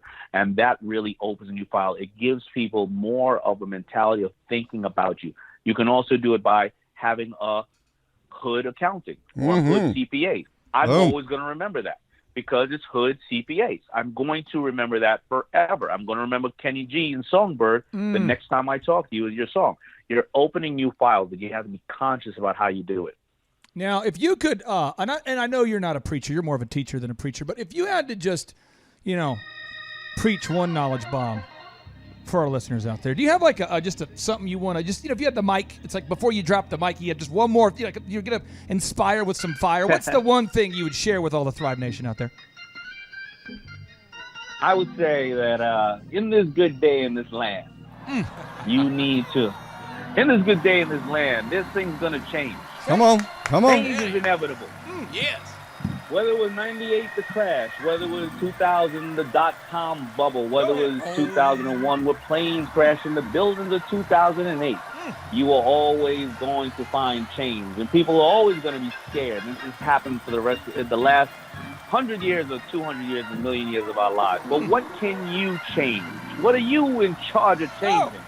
Can I hear amen? That's right. That's right. Amen. You're in charge of changing the only thing that you'll ever have for the rest of your life, and that's called yourself. That's called your brain. That's the only way you can change that is you constantly educate yourself. You got to learn something every morning and not at night, because if you learn something in the morning, it may be something that saved your life so you can be around that night. It's all about education so you can create change. Oh, yeah. That right there was hot. Oh, my face just melted. Unbelievable. Wow. Shout out to Reverend Floyd Flake. Shout out to Reverend Floyd Flake from my neighborhood. All right. Now, okay, in your book, you're talking about doing your homework, in this book, Power Shift. You say you got to do your homework. What do you mean by doing your homework? You know what? I'm gonna make sure that I talk about one lady who did her homework where it's applicable to people who are home today, like the entire world is. Yeah. I have in the book everybody. I've studied all these subjects who created change, such as Pitbull and Lindsey Vonn, who practices 4 years just to win a millisecond over the best athletes in the entire world, and she's the most awarded skier in history, men, women, and anything else. But I'm going to talk about one woman who did her homework. Her name is Crystal. She worked at a university, and she took her maternity leave. She goes and has a child, comes back. She did her homework, though, while she was on maternity leave. She comes back and says to them, listen, I had a premature baby. I cannot give you the 40 hours that I would love to give you. Can I just work from a couple of hours, half my hours at home? I've done my homework on how to work from home virtually. And they said, we really love you too, but unfortunately, the school and the policy will not allow us to do that. So you either have to give us the 40 hours or unfortunately, and we're going to have to let you go. But the homework that she did is the fact that she researched and realized that the number one job for females in this country is executive assistants and things of that nature. Of course, there are many females that are CEOs as well. And she realized that people outsource a lot of virtual work to places like India and Singapore, but people wanted to work with American virtual assistants. So she found a company called Belay, and she became a virtual assistant and put her time into that while she was home. That's what she was preparing to do when she worked at the university. Now she lives in Ohio. She gives me 20 hours, gives another person 5 hours, another person 10 hours. Yep. And by the way, after this whole thing came, when everybody had to stay at home, I've asked her, could she give me 35 hours to teach my team how to be virtual? And she did that, thank God. I had to beg her to do that because she's so overwhelmed with business. She does not have to trek through the snow, go through the heat, sit in any office. She gets to sit home, watch her baby, have fun, dictate the hours that she wants to work and the people that she wants to work with, and she's making 2 times the amount of money that she's ever made in her entire life, and she will never be at the mercy of an employer ever again because she did her homework and understood how to move into the next segment of where we're going as a country or as technology is taking us. And that's because she did her homework. That's a good word. Now we're going to go into the rapid fire, final 90 seconds. I want to respect your time. So I got final 90 seconds. I got 4 rapid fire questions, 2 from me, 1 from Paul, 1 from Corey. Here we go. You come across as a very proactive person, and by the way, a very beautiful man. How do you organize the first 4 hours of every day? I organize the first hour that I do as much cardio as I can, and then I get my brain running and the juice is flowing, and then I meditate / do my goals every single day for the first the second hour, and I read the same goals that I read right before I went to sleep, and they are 10 goals. 6 of them expire in 6 months. The other 4 expire in 2 years, 5 years, 10 years, and 20 years. The ones that expire in 6 months range from health to wealth to faith to family time.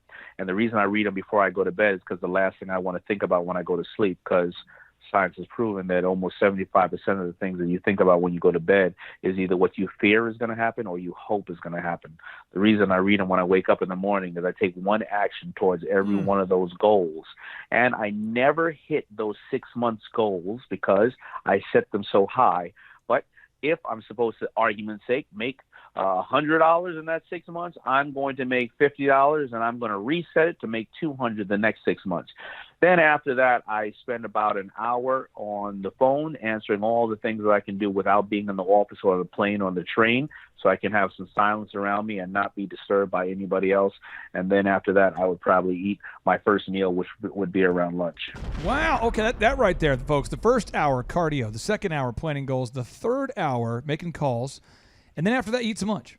Okay, I'm getting this. I'm taking notes here. So making calls. Okay, making calls. I'm typing this up here. Making calls. And I wish I could tell you that. I wish I could say that it all ran that smooth all the time. Yeah. Because half the time I'm running, to a plane or whatever the case is. But if I can get that day in 50% of the time, I'm already ahead of the game. Okay, so here we go. Now, my final question that I have for you, and then Paul has a question, and so does Corey.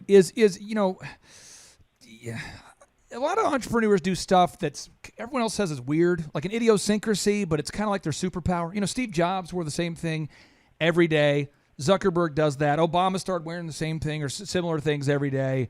Do you have like a superpower or like an idiosyncrasy that maybe some people think is weird, but for you it's like a superpower?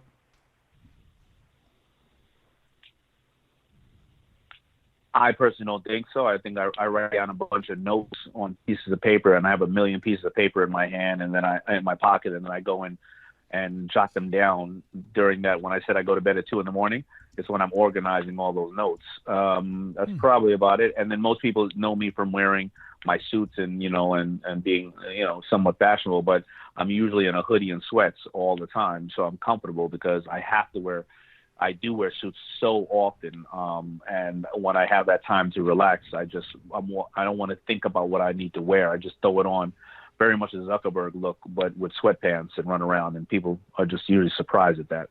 All right, well, Paul Hood, you got time for one final question, then Corey Mentor. So, Paul, what's your final question? Gotcha. Well, I messaged my team, which 2 of them are my sons, and one of my sons wants to know how proactive is your accountant, but I told him it's probably not appropriate. So here's one question. How many people who make it to Shark Tank don't know their financials or don't have an accurate financial? I would say probably about 50%. Okay. 50%. Okay, Corey. It's not that they don't know it. They're not accurate. They're not taking in a certain amount of things such as what's their salary, who are they paying elsewhere, how much, they don't know how much interest is they're paying, and right. They don't realize how it's going to end up. Yeah. Well, we teach our clients that, if you're trying to lose weight, you never step on the scale, or the scale is in Chinese, it doesn't do you any good. So you got to know those numbers. Why are you ripping on Chinese scales all the time? It's like the third or fourth time you've ripped on. Okay. Corey, what is your final question for Damon John? Yeah, last question here, Damon. You had mentioned just briefly the influences that your mother and your stepdad had on you growing up and how they shaped your perspective. I'm curious, did you have a mentor specifically in the area of a business mentor? And then what was there any lessons that you learned from them that were really like difference maker type changes in your pathway to business? Excellent question. I had mentors. I didn't realize that they were mentoring me at the time, but my first external mentor was a guy who owned a corner store in my neighborhood. His name was Tim. He was a veteran, and I used to go. I didn't know what interning was, but I would go at 10 years old or 11 years old, and I'd sweep up the store for candy. But he understood the fundamentals of business. So a lot of people out there looking for mentors. They don't need the Bill Gates and the Warren Buffetts of the world. I think that, like what you're doing right now, if you know somebody who's been in business 20 years, who I don't care what they own, they've learned how to deal with, they know their numbers, they learn how to deal with financing and competition and all kind of different changes. So Tim used to teach me about, how to deal with customers. How about my inventory? You either, there's 2 ways to operate business: increase sales or reduce costs, right? There's only 3 ways to deal with a customer. There's acquire a new one, upsell a current one, or make one buy more frequently.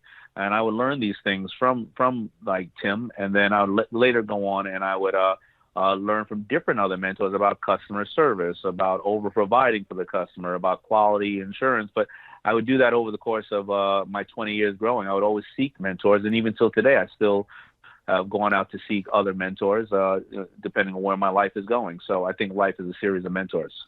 Damon, John, I appreciate you so much for being on the show. And if you're out there today and you're quarantined and you're stuck at home, you might be looking for something to do. And I might recommend that you read a book, because your mind becomes what the mind is fed. So pick up a copy today of Damon John's new book, Power Shift: Transform Any Situation, Close Any Deal, and Achieve Any Outcome. And if you're looking to lose weight, don't eat for the next 2 days, save up the $20 needed, and buy a copy of Power Shift: Transform Any Situation, Close Any Deal, and Achieve Any Outcome. Damon John, thank you so much, boss. I really had a good time. And you know what? There's about 4 questions on here that I've never been asked, and it's going to make me think about how I can share that with my audience too. So I really appreciate the conversation we had, and the music. I may have to do some of that music too. So thank you for inspiring. There you go. And we like to end each and every show with a boom, because boom stands for big, overwhelming, optimistic momentum. And that's what it takes to build a business and to grow a brand to the next level. Ladies and gentlemen, without any further ado, let's end this show with a boom. Say it with me now. 3, 2, 1, boom. Why does this still keep happening to me? I don't know whose prayer I'm breaking into, but I'm breaking into somebody's prayer saying, Lord, why do I keep going through the same things over and over again? And the Lord sent me here to tell you the problem is with your default. Until you change your default, you will always go back to being who you were before, because you have never changed your mind. You change your friends, you change your address, you change your phone number, you change the songs you sing, you change everything else, but you didn't change your mind. There's nothing as powerful as a changed mind. Boom! Nothing as powerful as a changed mind. Boom! Better get yours, cause I'ma take mine. Boom! Leave them where they got if they ain't ready. Used to have a lot of homies, now they dropping like a belly. I'm like, boom! We taking over, it's our time now. Boom! Oh, you ain't know, we about to thrive now. Big, overwhelming, optimistic, momentum, A place. Hey, back, let me get them. Go get them then. Hurdle every obstacle, trying to do the impossible. Turned my whole life around, haters thought it was comical. Had to make some moves, didn't even seem logical. Quarterback to play, man, I had to call it audible. Drop back, stop that, rearrange or switch it up. Only got one life to live, it's best that you go live it up. Failure ain't an option, ain't no way that I can give it up. Hey, knowledge, gon' pick it up. Nothing like your posse, look poppy, you cannot top me. They watch me and try to copy like Rocky, you cannot stop me. Hungrier than ever, we grinding all through the weather. We shining because we better get with us, leave out our cheddar. Once I change my mind, dog, trust me, ain't no going back. Coming for that top spot, I'm feeling like they owe me that. Time for us to level up, I feel like we've been holding back. Throw your hands up, say it with me if you know it, Dad. Boom! Nothing is powerful as a change mind. Boom! Better get yours, cause I'ma take mine. Boom! Leave them where they got if they ain't ready. Used to have a lot of homies, now they dropping like a belly. I'm like, boom! We taking over, it's our time now. Boom! Oh, you ain't know, we about to thrive now. Big, overwhelming, optimistic, momentum, A place. Hey, back, let me get them. Yeah. Came a long way from where I used to be. Don't even see life the way I used to see it. Old habits die hard, but you gotta leave them. If they ain't riding like a Harley, then you don't need them. You're cheering and you're clapping, I don't need that. Fake friends treat them like Fat Joe, make them lean back. Excitement, no vision, makes you blind, I can see that. Anything I think up in my mind, I can achieve that. I can make a million if I want to. I'ma keep it real cause I want to. Other women try to holler, girl, I want you. And disrespecting wifey's what I won't do. Gon' do your dance, gon' do your dance. If you really wanna change, gotta have a plan. Even when they sit down, I'ma take a stand. Throw your hands up, say it with me if you know it, man. Beliefs become your thoughts become your actions. So be intentional about where your passion is focused. There's no hocus pocus. We only live once, man, and you know this. You can't press the rewind, but you can make a beeline to the next level like you're headed for the tree line. I was born in Minnesota, moved to Oklahoma, incorporated both into my rhymes. Now it's time to show you how a former stuttering student can turn out the raps with a lyrical miracle flow in the cash to match. Yeah, I'm important, a Minnesota refugee, but I'm consistent as can be as I rap on hip-hop beats, bringing rappers and tax. Even though that I'm wise, I can play that funky music, but I ain't vanilla ice. Here we go, here we go, here we go, full steam. 3, 2, 1, dynamite on the scene. Boom! Nothing is powerful as a changed mind. Boom. Better get yours, cause I'ma take mine. Boom. Leave them where they got if they ain't ready. Used to have a lot of homies, now they dropping like a fatty. I'm like, boom. We taking over, it's our time now. Boom. Oh, you ain't know, we about to thrive now. Big, overwhelming, optimistic, momentum. Boom. And the Lord sent me here to tell you the problem is with your default. Until you change your default, you will always go back to being who you were before because you have never changed your mind. You change your friends, you change your address, you change your phone number, you change the songs you sing, you changed everything else, but you didn't change your mind. There is nothing as powerful as a changed mind. Hear the rest of T.D. Jakes' incredible, life-changing, and mind-altering sermon, Nothing as Powerful as a Changed Mind, today, by looking up T.D. Jakes on YouTube and typing in Nothing as Powerful as a Changed Mind. And we've been like me and my family, I brought all my managers at one time, and I'm gonna bring my another managers on the next, on June 27, 28. I'm gonna bring another managers over there. You should come. I mean, you should. I've been there several times.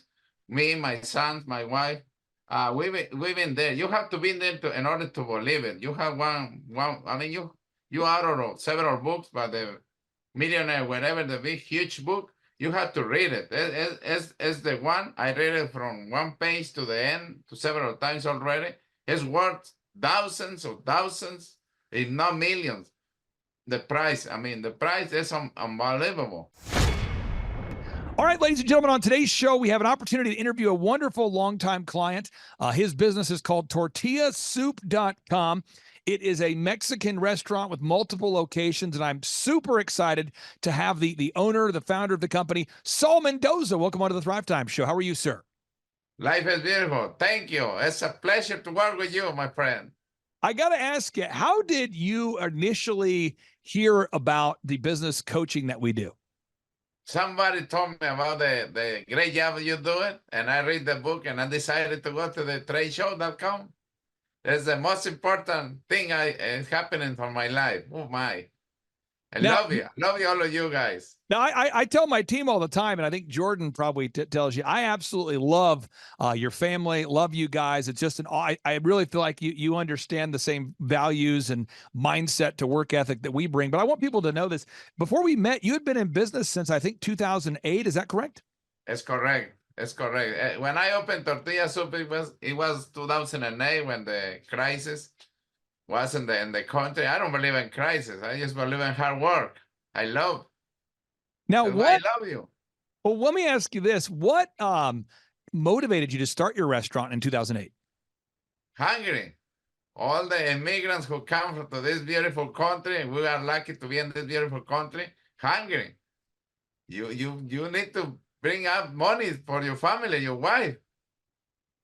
So you started this company, Tortilla Soup, and over that time, we ended up working with you here the last couple of years. And my understanding is you're having growth. Could you tell the listeners what kind of measurable or visible success have you been having since we teamed up with you? Well, sales, I'm keeping it steady. And tortillasoup.com, we have an increase of 13% growth, which is a great success in our restaurant industry. And on Brookhaven, we have a 11.40% increase on profits. And I mean, everyone is happy. They're making money. We're making money. You're making money. Everyone is making money. Everyone happy. I love happy people. Now let's talk about this for a second. I mean, when we talk about business consulting, there's a lot. I mean, there's a lot of wonderful companies, I'm sure, consulting firms that talk in theories. I'm all about action, practical steps. And so I want to talk about that for a second. We had to really work with you guys, and you've been fast to adapt to make sure that every single customer that comes into your place is wowed and wow that person. I know you were already doing that, but how has what kind of emphasis have you put on wowing those customers? Because you guys always were doing a great job, but from what I'm hearing from your coach, Jordan, is that people are absolutely being wowed. Yes, yes, sir. Any first customer who comes to the restaurant, it will get a free cheese dip or a free margarita. It's up to them. But the thing I want everyone greet them, making them hospitality, making them happy. I want them to greet them the most, to feel like they're better than at home. Because, I mean, service you can get in a vending machine, but hospitality, you have to provide it. You have to make them feel, because emotions work. And I want them to live happy. If they arrive happy, I want them to live better way. You know, and the way I look at the business, I know you do too, is from left to right, very linear. And so the first step is you got to get in front of your ideal and likely buyers. The second step is you have to actually wow them, you know, but step number one, you've got to get in front of them. Can you talk about the increase of number of people who are finding you online? Are you finding that since working with us that more people are finding you online? Yes, sir. Yes, sir. Just to make it sure, on one of our locations, we triple our Google reviews, video reviews.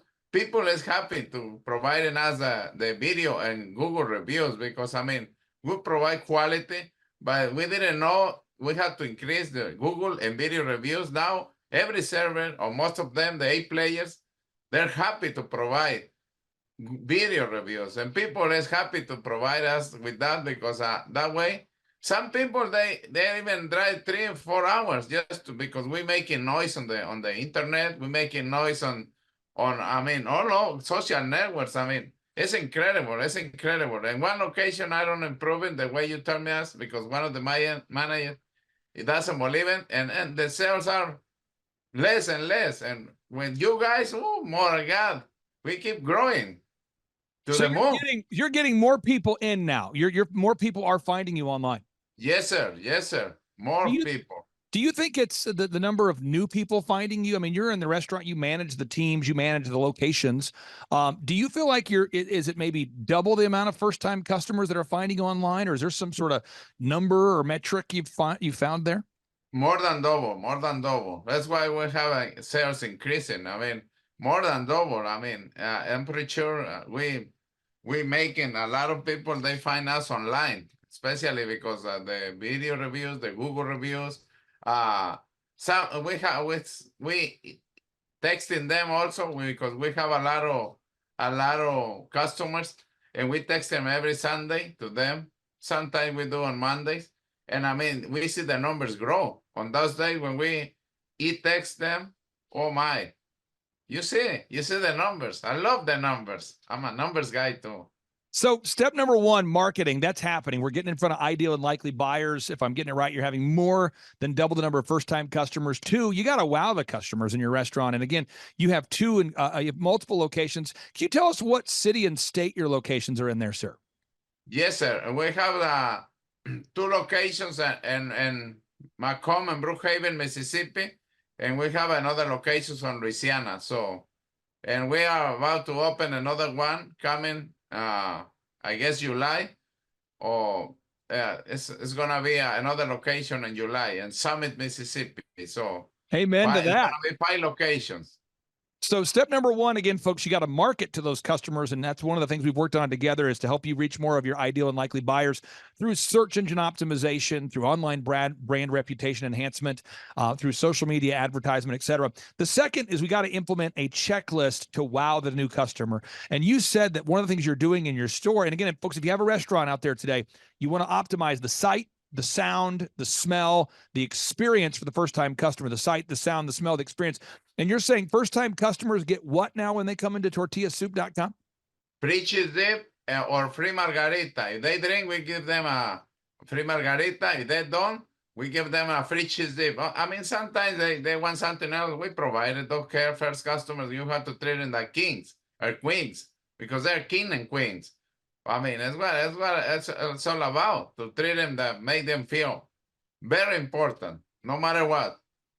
So again, folks, I'm just making sure we're getting this idea. The marketing, you have to develop a 3-legged marketing stool. And we've done that with Saul and his team there through search engine optimization, through online advertising, through social media marketing. The second is the wowing, the sights, the sounds, the smells, the experience. You got to nail it down. Step 3, got to build a database. You have to build a database and then stay in their face. What am I saying? You have to build a database and stay in their face. And so we collect the name, the phone, the email of first-time customers. and then you're able to text them and email them and to stay in touch with them. Talk about that process and how that's impacted your restaurant. Oh yeah, my son over here, he's the one in charge of the. He said texting. Is all, and Josmar, my son, they're helping me every Sunday before 11 o'clock. We send a text message to them, massive text for everyone, and you see the sales increase. Sometimes it doesn't work. When one Sunday it didn't work, and we sales our sales very low on that Sunday. So I love it. I love it. I love it when the people, they may feel important. They feel important. Usually, well, because we send them only once a week, sometimes twice, but mostly once a week, and the sales increase. I mean, it's amazing. It's amazing. It works. Now, step number 4, you got to hire people that are on fire.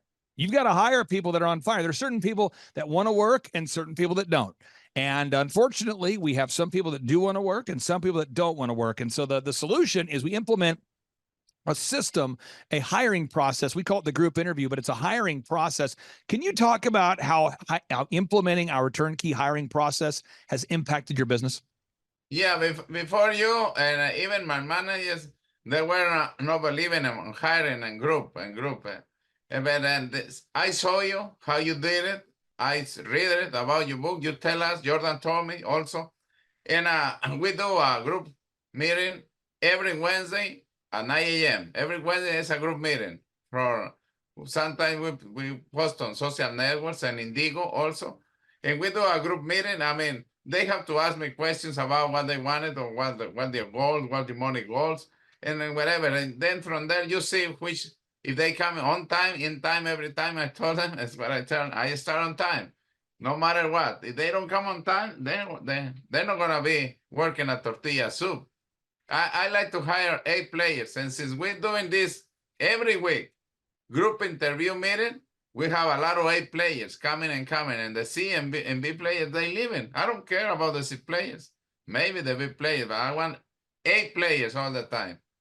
Now, the next step here, step number 5, is you have to implement a daily meeting. You might call it a daily huddle, a daily meeting where you're going to experience a financial beating. What I have found is if you do not schedule a daily meeting, you will experience a financial beating because people will start to drift. Things will start to slip, especially with the restaurants we work with. I mean, you just cannot communicate with your team via email only. You can't just have like a quarterly meeting. You can't have an annual review. You've got to have that daily huddle. Talk to the listeners out there about how implementing that daily huddle strategy has proven to be effective for you. Well, we do at least 1 to 5 minutes daily huddle meeting, pre-shift meeting. I call pre-shift meeting.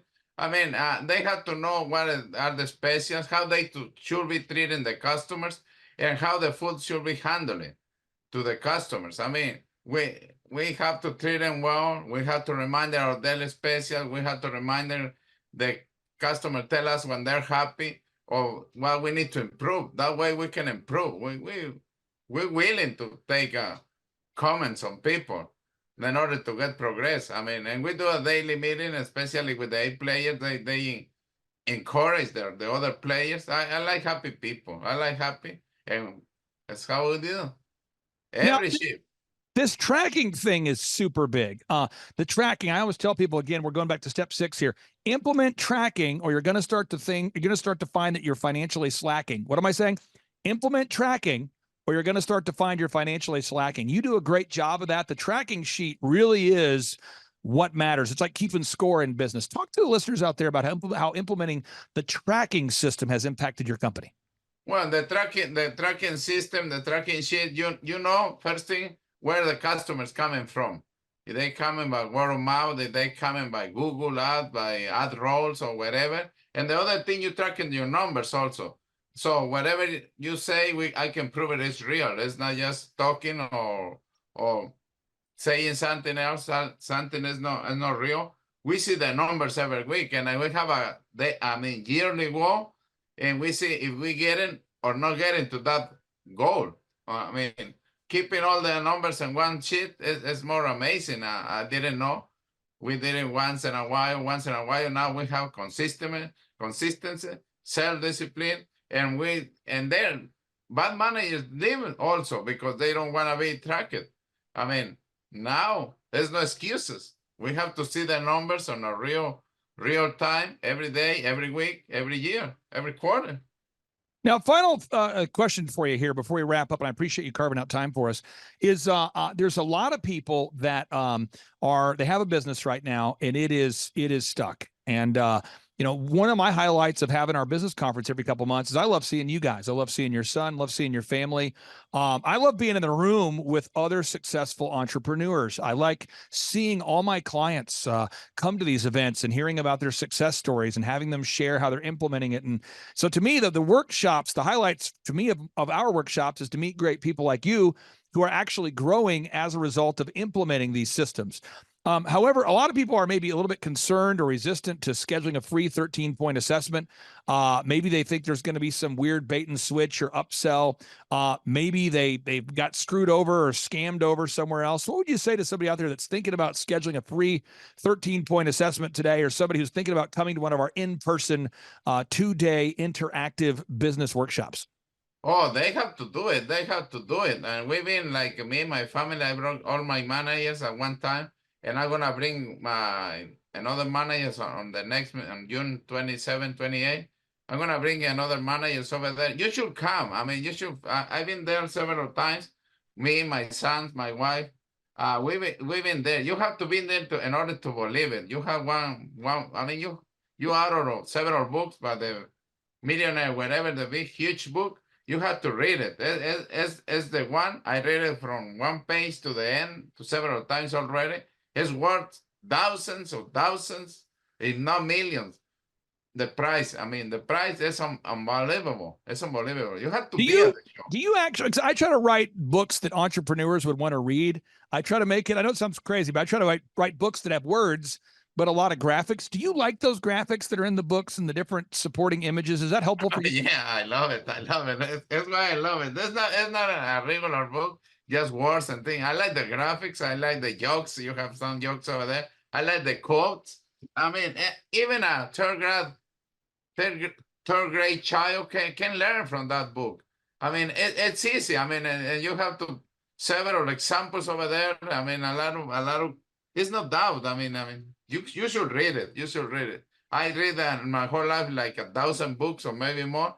And it's one of the most important books, and I keep recommending that book, and I keep recommending you show to the people. You have to go in order to believe it. Everything, the organization is different. The walls with a lot of quotes. Jesus, which is very important. I saw him behind you. I love it. I love it. That's another part I love it too. Yeah. Well, I tell you what, you're a highlight for us. We love working with your family. Thank you for carving out time. And for anybody who's in the area, check out the businesses. Go there today, folks. Tortilla Soup. It's expanding the locations we have here. We got Brookhaven and Macomb. That's in Mississippi. And do you have any other, where are the other locations there, Saul, for people out there that maybe want to come visit? You might become a tourist destination. Yes, sir. And Louisiana in Louisiana, New Orleans, that I have it with different name. Yeah, but I'm going to switch probably to Tortilla Soup, all of them, because I'm going to implement the system and all of that. No excuses. You have to do it, my friend, in order to believe it. You have to do it. I believe it. Thank you very much. I love it. I love it. Thank you, brother. Have a great day. Have a great day. Thank you so much. You too. See you in June. All right. See ya. Bye-bye. Gentlemen, let me introduce you to the grill gun.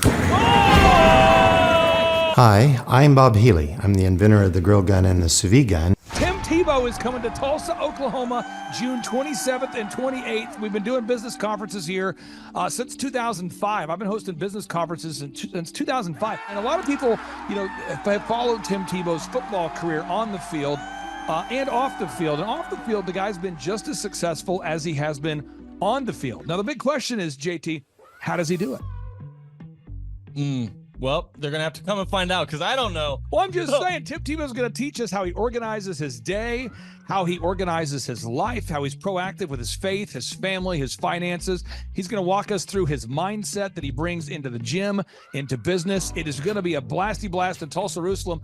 Also, this is the first Thrive Time Show event that we've had where we're going to have a man who has built a $100 million net worth. Wow. Who'll be presenting. Now, we've had a couple presenters that have had $1 billion net worth in some like real estate sort of things. Yeah. But this is the first time we've had a guy who's built a service business, and he's built over $100 million net worth in the service business.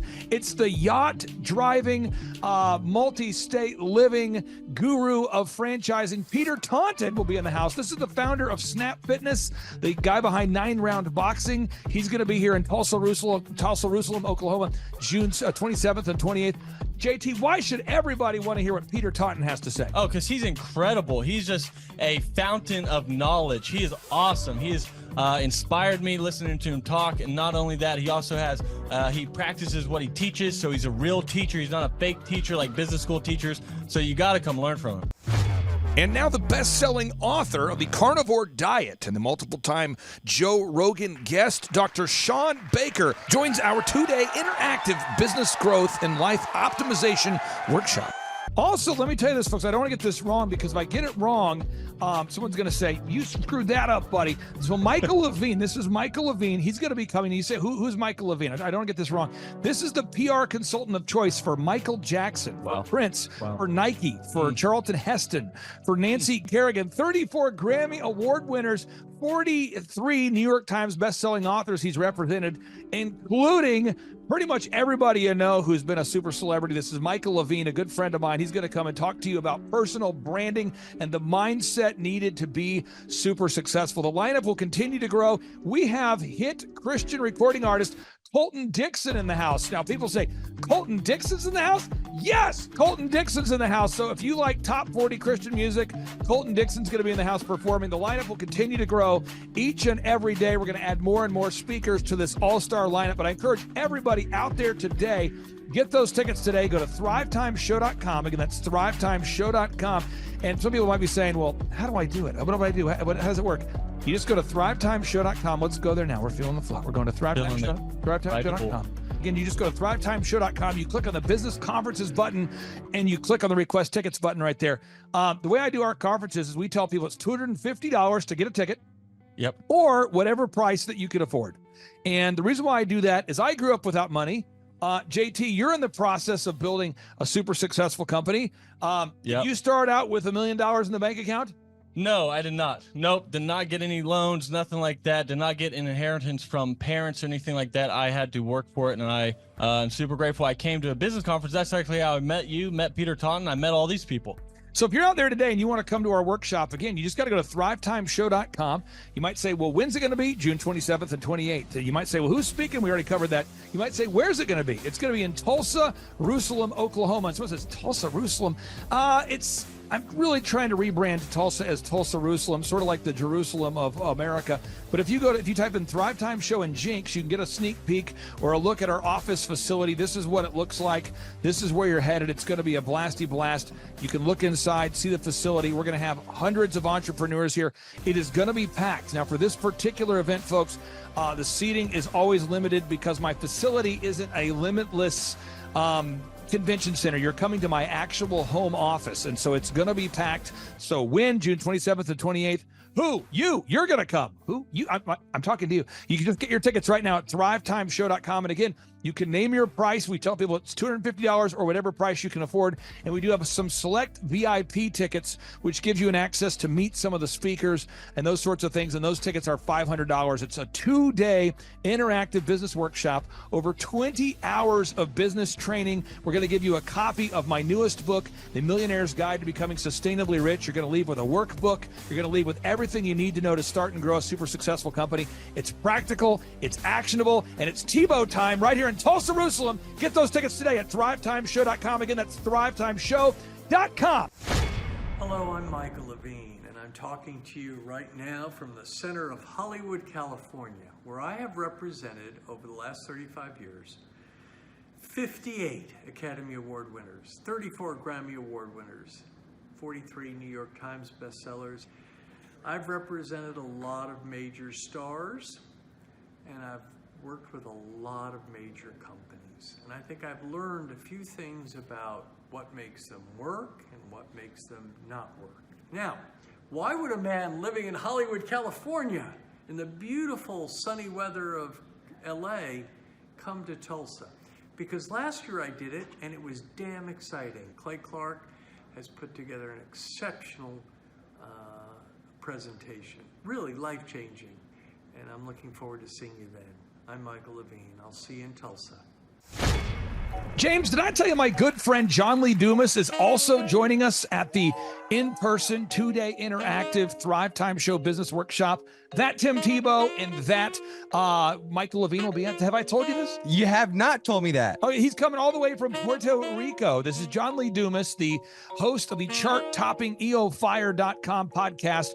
He's absolutely a living legend. This guy started a podcast after wrapping up his service in the United States military, and he started recording this podcast daily in his home, to the point where he started interviewing big-time folks like Gary Vaynerchuk, like Tony Robbins, and he just kept interviewing bigger and bigger names, putting out shows day after day. And now he is the legendary host of the EO Fire podcast, and he's traveling all the way from Puerto Rico to Tulsa, Oklahoma to attend the in-person June 27th and 28th Thrive Time Show 2-day interactive business workshop. If you're out there today, folks, you've ever wanted to grow a podcast, a broadcast, you want to improve your marketing, if you've ever wanted to improve your marketing, your branding, if you've ever wanted to increase your sales, you want to come to the 2-day interactive June 27th and 28th Thrive Time Show Business Workshop featuring Tim Tebow, Michael Levine, John Lee Dumas, and countless big-time, super successful entrepreneurs.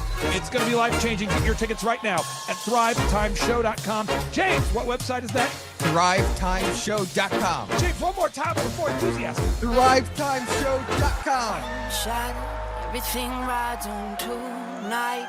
Even if I got 3 strikes, I'ma go for it. This moment, we own it. I'm not to be played with because it could get dangerous. See these people I ride with. This moment, we own it. Thrive Time Show 2-day interactive business workshops are the world's highest rated and most reviewed business workshops because we teach you what you need to know to grow. You can learn the proven 13-point business systems that Dr. Zellner and I have used over and over to start and grow successful companies. I mean, we get into the specific steps on what you need to do to optimize your website. We're going to teach you how to fix your conversion rate. We're going to teach you how to do a social media marketing campaign that works. How do you raise capital? How do you get a small business loan? We teach you everything you need to know here during a 2-day, 15-hour workshop. It's all here for you. You work every day in your business, but for 2 days you can escape and work on your business and build these proven systems so now you can have a successful company that will produce both the time freedom and the financial freedom that you deserve. You're going to leave energized, motivated, but you're also going to leave empowered. The reason why I've built these workshops is because as an entrepreneur, I always wish that I had this. And because there wasn't anything like this, I would go to these motivational seminars, no money down, real estate, Ponzi scheme, get motivated seminars, and they would never teach me anything. It was like you went there and you paid for the big chocolate Easter bunny, but inside of it, it was a hollow nothingness. And I wanted the knowledge, and they're like, oh, but we'll teach you the knowledge after our next workshop. And the great thing is we have nothing to upsell. At every workshop, we teach you what you need to know. There's no one in the back of the room trying to sell you some next big get-rich-quick, walk-on-hot coals product. It's literally, we teach you the brass tacks, the specific stuff that you need to know to learn how to start and grow a business. And I encourage you to not believe what I'm saying, and I want you to Google the Z66 auto auction. I want you to Google elephant in the room. Look at Robert Zellner and Associates. Look them up and say, are they successful because they're geniuses, or are they successful because they have a proven system?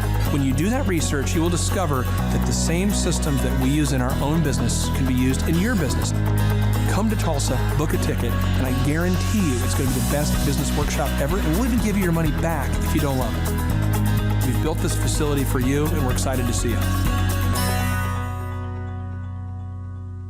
And now you may be thinking, what does it actually cost to attend an in-person 2-day interactive Thrive Time Show business workshop?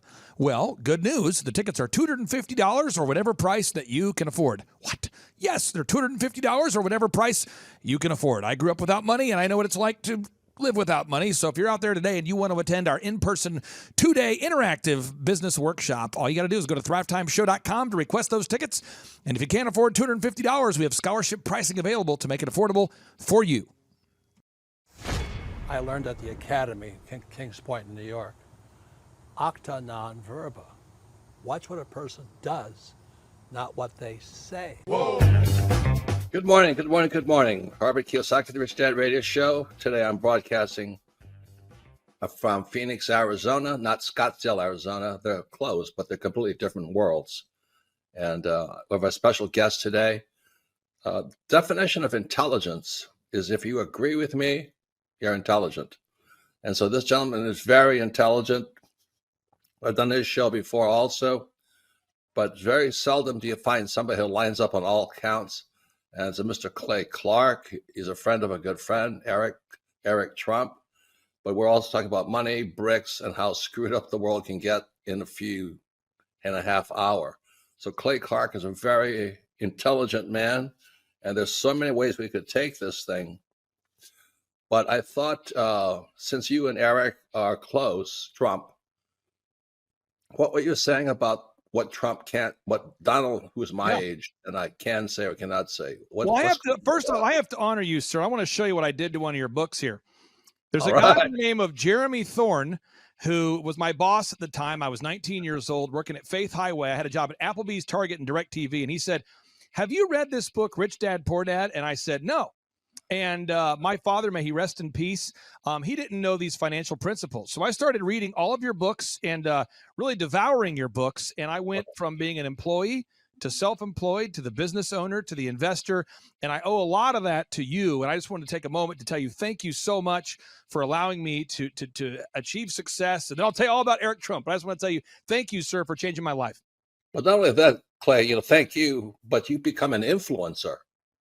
More than anything else, you've evolved into an influencer where your word has more and more power. So that's why I congratulate you on becoming. Because as you know, there's a lot of fake influencers out there, too, or bad influencers. Yeah. So anyway, I'm glad you and I agree so much. And thanks for reading my books. Yeah. That's the greatest thrill for me today. Not a thrill, but recognition is when people, young men especially, come up and say, "I read your book, changed my life. I'm doing this, I'm doing this, I'm doing this."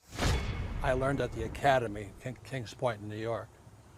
Acta non verba. Watch what a person does, not what they say. Whoa. Hey, I'm Ryan Wimpy. I'm originally from Tulsa, born and raised here. I went to a small private liberal arts college and got a degree in business. And I didn't learn anything like they're teaching here. I didn't learn linear workflows. I learned stuff that I am not using and I haven't been using for the last 9 years. So what they're teaching here is actually way better than what I got at business school. And I went what was actually ranked as a very good business school. The linear workflow for us and getting everything out on paper and documented is really important. Like we have workflows that are kind of all over the place. So having linear workflow and seeing that mapped out on multiple different boards is pretty awesome. That's really helpful for me. The atmosphere here is awesome. I definitely just stared at the walls, figuring out how to make my facility look like this place. This place rocks. It's invigorating. The walls are super, it's just very cool. The atmosphere is cool. The people are nice. It's a pretty cool place to be. Very good learning atmosphere.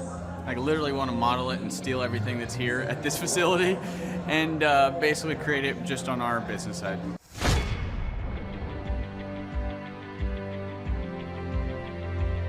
Once I saw what they were doing, I knew I had to get here at the conference. This is probably the best conference or seminar I've ever been to in over 30 years in business. You're not bored. You're awake, alive the whole time. It's not pushy. They don't try to sell you a bunch of things. I was looking to learn how to just get control of my life, my schedule, and just get control of the business. Planning your time, breaking it all down, making time for the F6 in your life, and just really implementing it and sticking with the program. It's really lively. They're pretty friendly, helpful, very welcoming. I attended a conference a couple months back, and it was really the best business conference I've ever attended. At the workshop, I learned a lot about time management, really prioritizing what's the most important. Biggest takeaways are, you want to take a step-by-step approach to your business. Whether it's marketing, what are those 3 marketing tools that you want to use, to human resources. Now, some of the most successful people and successful businesses in this town, their owners were here today because they wanted to know more from Clay, and I found that to be kind of fascinating. The most valuable thing that I've learned is diligence, that businesses don't change overnight. It takes time and effort, and you got to go through the ups and downs of getting it to where you want to go. He actually gives you the roadmap out. I was stuck, didn't know what to do, and he gave me the roadmap out step by step. We've set up systems in the business that make my life much easier, allow me some time freedom. Here you can ask any question you want. They guarantee it'll be answered. This conference motivates me and also give me a lot of knowledge and tools. It's up to you to do it. Everybody can do these things. There's stuff that everybody knows, but if you don't do it, nobody else can do it for you. I can see the marketing working, and it's just an approach that makes sense. Probably the most notable thing is just the income increase that we've had. Everyone's super fun, it's super motivating. I've been here before, but I'm back again because it motivates me. Your competition's going to come eventually, or try to pick up these tactics. So you better, if you don't, somebody else will. I'm Rachel with Tip Top Canine, and we just want to give a huge thank you to Clay and Vanessa Clark. Hey guys, I'm Ryan with Tip Top Canine. Just want to say a big thank you to Thrive 15. Thank you to Make Your Life Epic. We love you guys, we appreciate you, and really just appreciate how far you've taken us. This is our old house, right? This is where we used to live a few years ago. This is our old neighborhood. See? It's nice, right? So this is my old van and our old school marketing, and this is our old team. And by team, I mean it's me and another guy. This is our new house with our new neighborhood. This is our new van with our new marketing, and this is our new team. We went from 4 to 14, and I took this beautiful photo. We worked with several different business coaches in the past, and they were all about helping Ryan sell better and just teaching sales, which is awesome, but Ryan is a really great salesman. So we didn't need that. We needed somebody to help us get everything that was in his head out into systems, into manuals and scripts, and actually build a team. So now that we have systems in place, we've gone from 1 to 10 locations in only a year. In October 2016, we grossed 13 grand for the whole month. Right now it's 2018, the month of October. It's only the 22nd. We've already grossed a little over 50 grand for the whole month, and we still have time to go. We're just thankful for you, thankful for Thrive and your mentorship, and we're really thankful that you guys have helped us to grow a business that we run now instead of the business running us. Just thank you times 1,000. So we really just want to thank you, Clay, and thank you, Vanessa, for everything you've done, everything you've helped us with. We love you guys.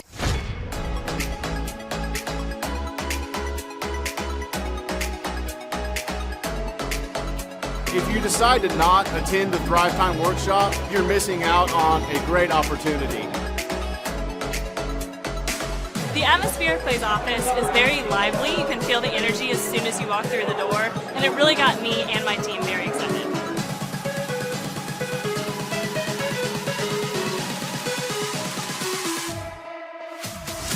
If you decide not to come, you're missing out on an opportunity to grow your business, bottom line. Love the environment. I love the way that Clay presents and teaches. It's a way that not only allows me to comprehend what's going on, but he explains it in a way to where it just makes sense. The SEO optimization, branding, marketing. I've learned more in the last 2 days than I have the entire 4 years of college.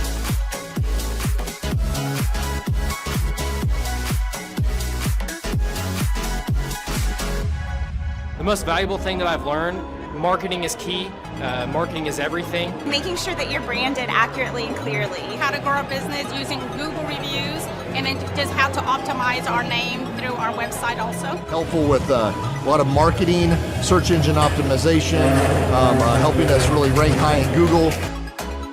The biggest thing I needed to learn was how to build my foundation, how to systemize everything and optimize everything, build my SEO. How to become more organized, more efficient. How to make sure the business is really there to serve me as opposed to me constantly being there for the business. new ways of advertising my business, as well as recruiting new employees. Group interviews, number one. Before, we felt like we were held hostage by our employees. Group interviews has completely eliminated that because you're able to really find the people that would really be the best fit. Hands-on how to hire people, how to deal with human resources, a lot about marketing, and overall just how to structure the business, how it works for me, and also then how that can translate into working better for my clients. The most valuable thing I've learned here is time management. I like the 1 hour of doing your business is real critical if I'm going to grow and change. Play really teaches you how to navigate through those things and not only find freedom, but find your purpose in your business and find the purposes for all those other people that directly affect your business as well. Everybody. Everyone needs to attend the conference because you get an opportunity to see that it's real.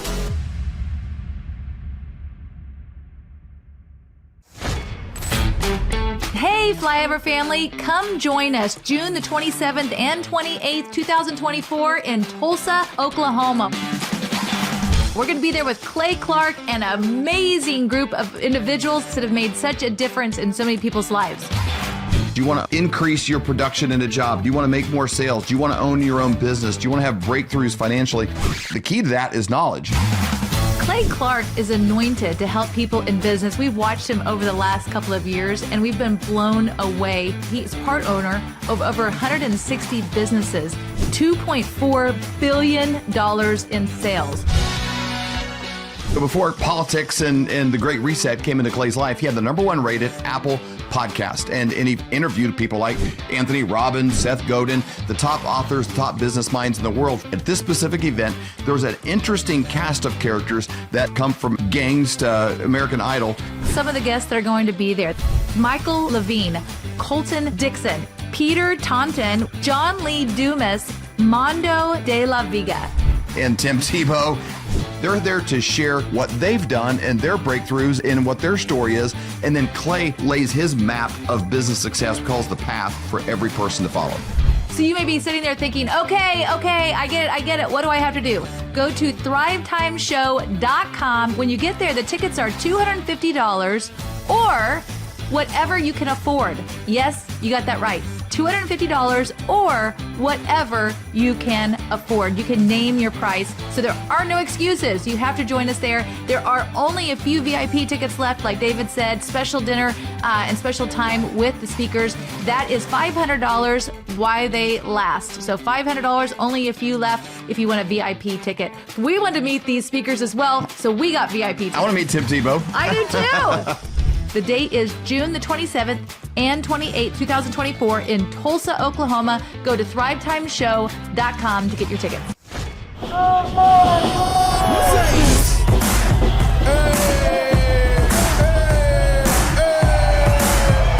Hey guys, Luke Erickson here with the Thrive Time Show. As you can see behind me, we've got all kinds of energy going on. People are starting to show up for the conference, and it is hot in this place. We got grill guns over here. We've got people playing the drums. We've got a fire breather, and man, people are so excited as they come in.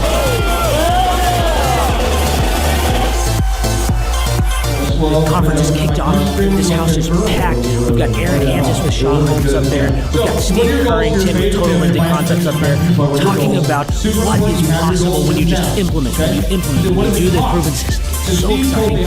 People are going crazy. Now, Michael Levine, writer of many PR books, the man who represented people like Michael Jackson, Barbra Streisand, and George Bush.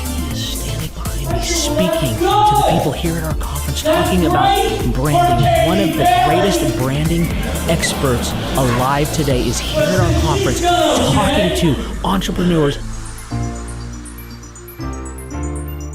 We just wrapped up day one. It was incredible. We had some remarkable speakers. Michael Levine. We just finished with a lady named Jill Donovan, who owns a company called Rustic Cuff, talking about the power of the Dream 100. I cannot wait to see what tomorrow holds.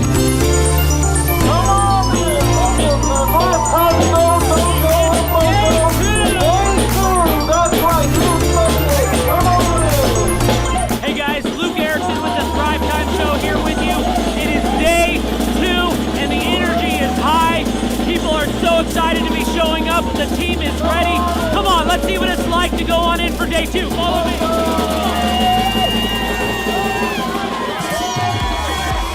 I tell you what, people are so excited to be here for day 2. It is going to be incredible. Cannot wait to see what today has in store.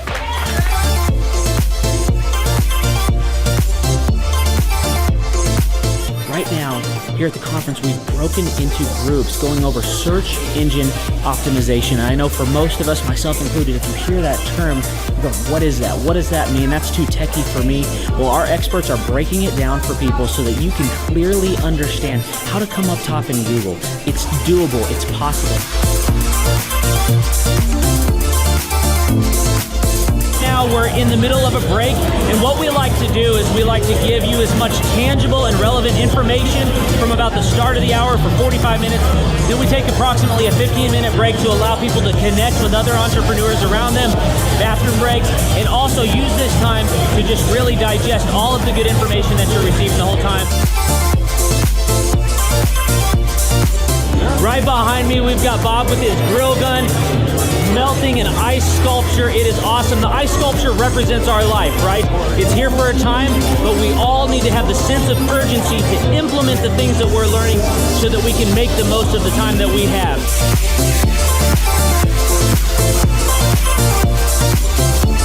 We are outside. You can see a line behind me. What's going on is that we partner with different companies to help them implement the proven systems over and over and over again. And one of those companies is Master Machine.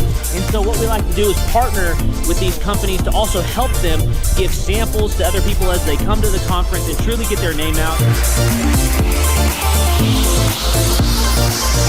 I just wanted to recap some of the amazing things that have happened today. We've had entrepreneurs like Paul Hood with Hood CPAs. We've had Jill Donovan and Michael Levine come up and just impart so much wisdom and knowledge. We've got an incredible giveaway for one of our TVs.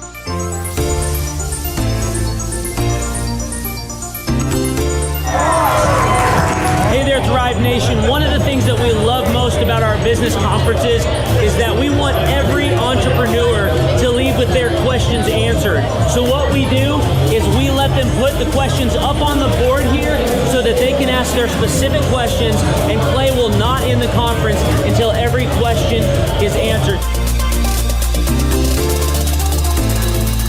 Behind us, Clay Clark is answering all the different questions that entrepreneurs have brought to the conference. Whenever someone comes here and starts to hear this information, especially for the first time, it just brings about so much anticipation of wanting to actually implement the proven systems and processes. And so Clay always wants to make sure that he answers all of their questions so that they are the most set up for success to be able to go home and start implementing. If you have any questions, email us at info@thrivetimeshow.com. Hello, I'm Wes Carter. I'm one of the shareholders at Winters & King. My favorite thing that Thrive has helped me accomplish here in our firm is thinking a little bit outside the box. They do SEO, they do printing, they help us with a lot of things from the day-to-day marketing for the firm, but they also help us think of things that as attorneys we probably wouldn't normally think of that help us market our services to our clients. One of the things I love about working with Thrive is that they make it enjoyable to actually do work with them. It's not dry, it's usually fun, but it's always very enjoyable and practical. They give me things and ideas that I can put into place. It's not just some theoretical spiel that they give me. We get practical steps that we work on together to do my job better. So me personally, I would easily recommend Thrive 15 services to my friends, my families. I recommend them to my clients. I think they do a good job. They're passionate. They care about their clients. And I think it's actually a valuable service they provide to people that are in the business world. My name is Jeff Thomas. I'm originally from Atlanta, Georgia. It's all about getting to the grindstone. It is about putting it's one thing to have a specific vision or a dream, but knowledge without application isn't knowledge at all. That's nothing. Really funny.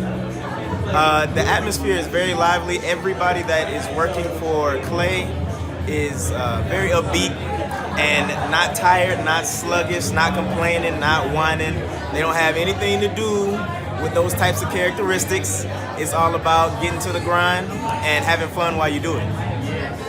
I haven't actually been to any conferences in the past, but what I will say from what I've seen on YouTube and what from other friends have told me is this isn't like a motivational kind of thing to just, hoo-hoo, rah-rah, get you motivated, but it's like practical steps that if you do take them, which most people aren't willing to do, then you will grow and you'll achieve the specific things that you want. Well, for one thing, I would say that this isn't necessarily for everyone. So if you're not willing to work, this isn't for you. But I will say that if you are willing to work and you're just getting started, but you have actually taken a step in that direction, then this will actually help you grow further exponentially than you could ever imagine. My name is Taylor Hall. I'm the general manager of the Tulsa Oilers professional hockey team. Our goal every night here at the BOK Center is to try to fill the seats with lots of people and create an exciting environment so when somebody comes to a game, they want to come back. Working with Clay and the staff at Thrive, they've really helped us in many, many ways. Website and graphic design and video production and a lot of things that go along. And a lot of businesses, including ours, doesn't have a staff for a full-time videographer or graphic designer. But the biggest thing that we noticed was the needle mover. More sales, more attendance, more successes in business. We had a record year last season working with Clay for the first time. Our average attendance is higher than it's ever been. So there was a lot of really cool things that we did and they worked. That's the nice thing about working with Clay and the team over there. It's just not one person, you get the entire team. If you need video design and editing and production, they've got that. If you need graphic design, if you need some coaching, your salespeople and call scripts, PR, they offer all that. Clay was instrumental in helping guiding us and getting us on the right track so that we could really raise the bar and become ultra successful. So it's been an amazing experience for us. My name is Caitlin. I own a tumbling gym called Justice Tumbling Company in Tulsa. Working with Clay is so helpful, just being diligent with everything and making sure we execute our goals and just really make things happen. It's fun, it's hype, it really gets you energized and going, it just makes you really want to work. To get the momentum going, to really just get that buzz, just really give you the energy to get up and make it happen. I'm Bob Healy. I'm in the charcoal grilling industry, and the name of my business is Grill Blazer. How will I apply what I've learned so far into my business? I'm actually a client of Thrive 15, and I learn so much from what I'm learning at this conference and my regular weekly attendance that it's helping me establish the business and get it off the ground. Clay's presentation style is just blatant disregard for what anybody wants. He just has fun, it's him, everything that you see is authentically Clay. It's a great deal of fun, everybody enjoys it. They know when they walk in, they think they're coming into a carnival, and frankly they are. It's just great fun. There's not another conference like it. You just don't go to a carnival atmosphere and learn like you do here at a Thrive conference. It's great. The reason people should attend at least one of these conferences is because it's common sense. And everybody's fed an entire line about the way you should run a business, but until you actually experience running a business, which is candidly what you learn here, how to run a business, you don't know what you're doing. My name is Tyler Hastings, and this is my wife, Rachel, and our company is Delricht Research out of New Orleans. During our time working with Thrive, we've had numerous successes. When we first started, we were working with one physician. We had one research site, and we were seeing on average, between 10 and 15 patients a week. Since working with Thrive in the last 18 months, we now have 4 research sites. We work with over 5 physicians, and on average, we're now seeing over 60 patients per week. Recently, we've been the top enroller worldwide in 7 studies, which is just incredible considering where we were 2 years ago, 18 months ago. Thrive really differs from the other conferences that we've been to and the other kind of programs that we've been through because they actually really practice what they preach, and they implement the same systems and the processes that they teach you about, and they give you real life examples that have really worked for them and show you with the training how to implement that yourself. For example, Tyler and I actually got the opportunity to come out to Tulsa, and we're fortunate enough that the Thrive team took us out to some of the businesses that they own, and we really got to see in real life, real time, some of the systems and processes, and it was just incredible, a real life example of some of the businesses and the things that they're implementing. Having a coach is important to us. They act as not only an accountability factor, but they're someone we can talk to on a daily basis as we go through the problems of running a business that inevitably come up. They always understand what we're going through, and they're always there to help us or guide us through the problems that we experience. The best part of our experience working with Thrive has just been seeing our relationship grow. So at each step as our business grows, they have something else to provide us with. They've got the resources, whether it be marketing, graphic design, website development, or even into accounting practices. Maybe we need a new insurance policy. They have someone they can connect us with, or they have the direct resource we need to speak with for any of the problems we face.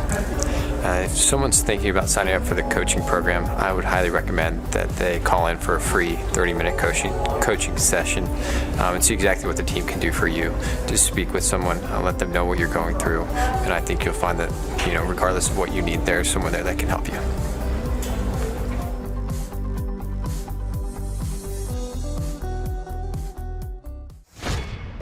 Clay's presentation style is very real and raw. Like, it just gets real down to the bone of it and the real purpose of it. There's no, fluffy vagueness about it, So, he really gets to the point. I'm always reminded about how important it is to be intentional and to really pay attention to how you schedule your time and really honor it. Because whatever gets scheduled gets done. That's what he said from Lee Cockrell. So, just constantly hearing that and getting reminded helps me to reinforce that into my own life. It always helps to get an outside perspective, and especially from a guy that's grown so many multi-million-dollar businesses. It doesn't hurt. So. My name is Nick Guajardo. I heard about the Thrive Time Show workshop through Andy Matherin. He is my Andy Matherin and Larry Montgomery. They're my bosses at Restore Home Health. So I work with a home health company called Restore Home Health, and my role is pretty much to bring in business. So I was hoping to learn kind of the sales process on top of just kind of the responsibilities, and help understand what it looks like on the SEO side, and just kind of an all-around what it looks like to own a business, because that's something I want to do in the future for sure. How I would describe the atmosphere here at Thrive is high energy,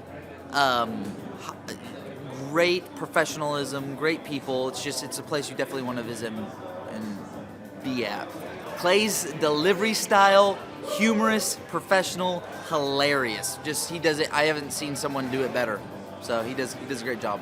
Most valuable thing I've learned so far, a lot of it has been extremely valuable.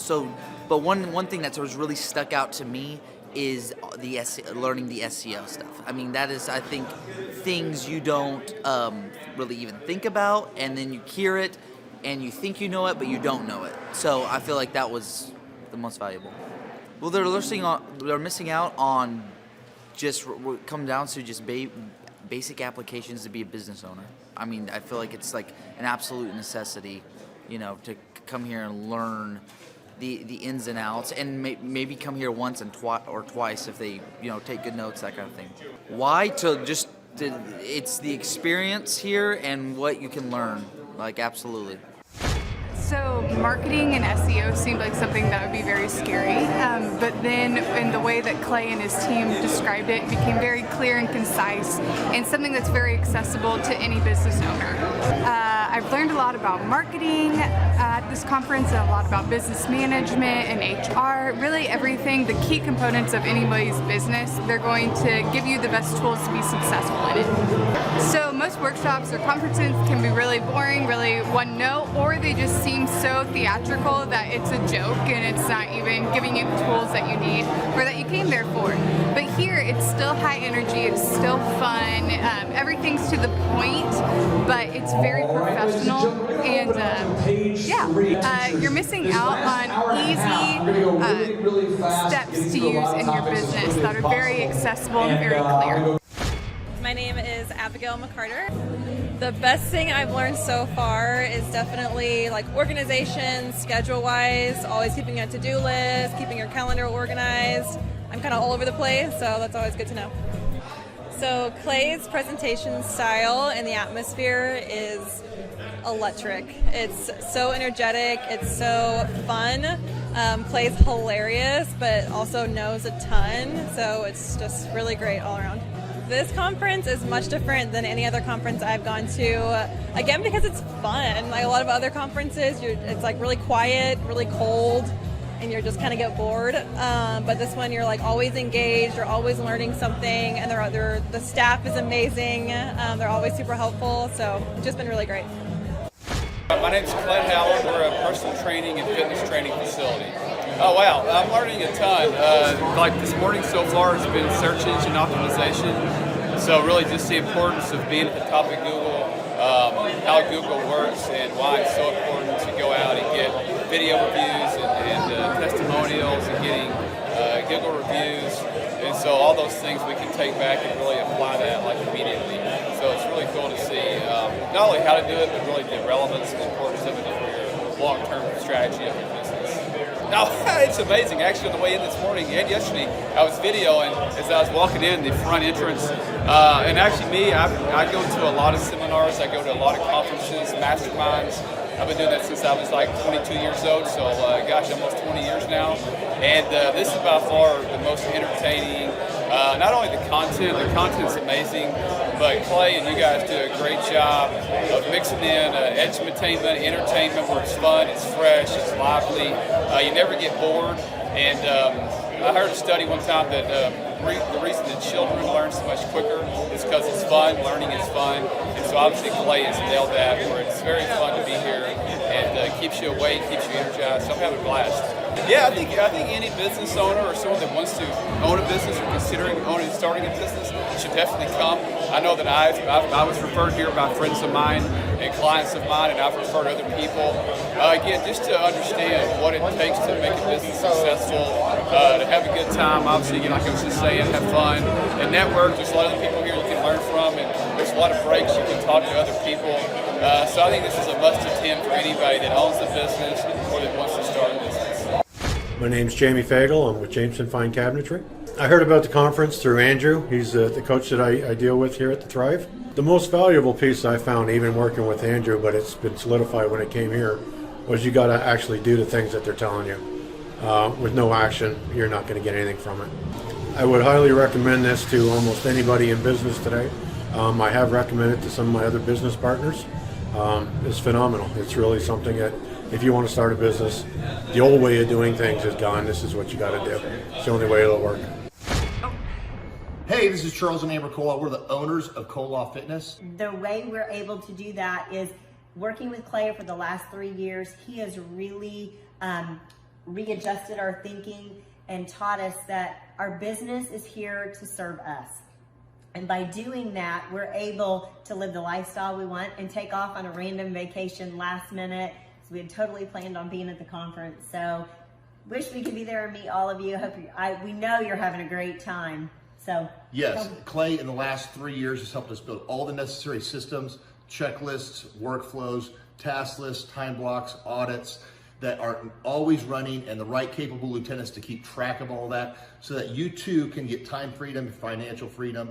And that's what we have done, and Clay has helped us do. We've got multiple companies in multiple states, and they're all doing very well, getting ready to go 2 more locations in this next year. And Co-op Fitness has a really big future. We're teaming up with a couple other groups, and we should scale the company here shortly. Hopefully we'll open like 50 locations in the next 10 years. So, but yeah, we're on the way. We're gonna probably more than double our company, maybe triple our company in the next 8 to 9 months.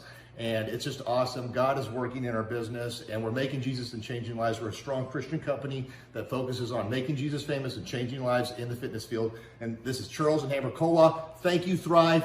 Hit your action items. We love you guys. We wish we were there. You guys have a wonderful day. Bye-bye. My name is Jennifer Johnson. I'm in the pest control industry and also weed control and fertilization, and my business is Platinum Pest and Lawn.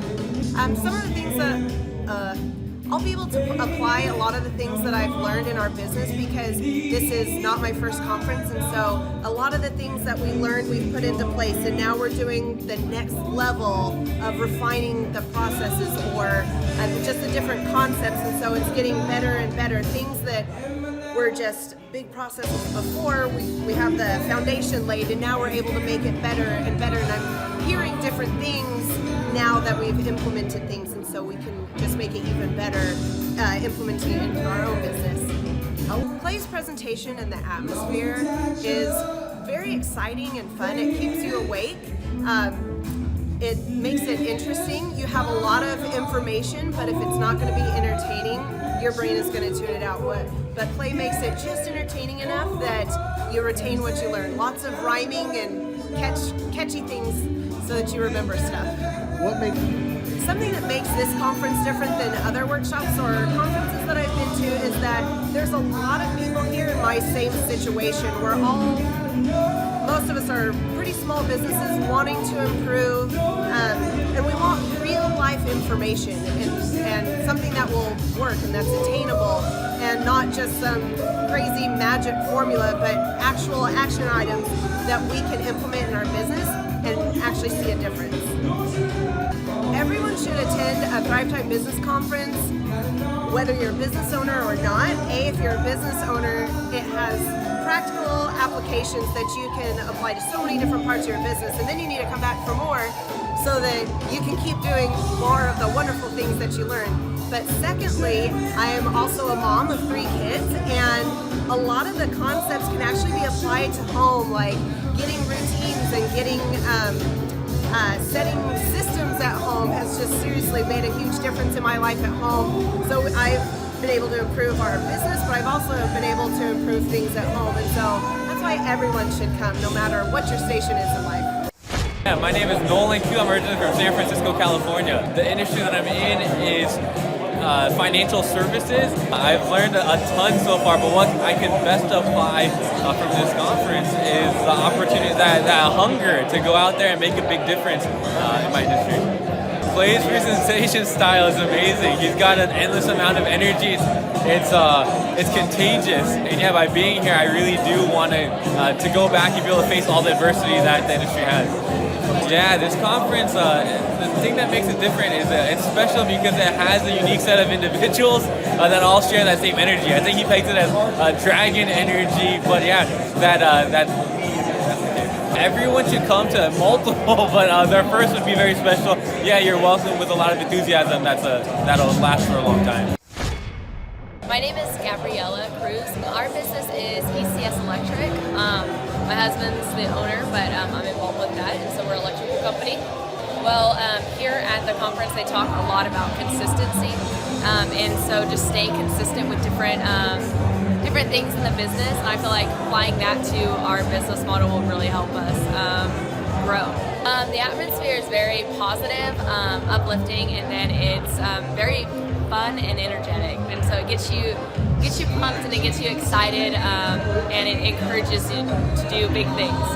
Probably how real they are. They tell you up front what you need to do and what's like a no-go, and some conferences they kind of sugarcoat things, so I like how real they are here. I think it'll definitely, if you want your business to grow, I think this would be a great a great experience, and then not only that, it'll encourage you and inform you on so many things you don't think about on a daily basis.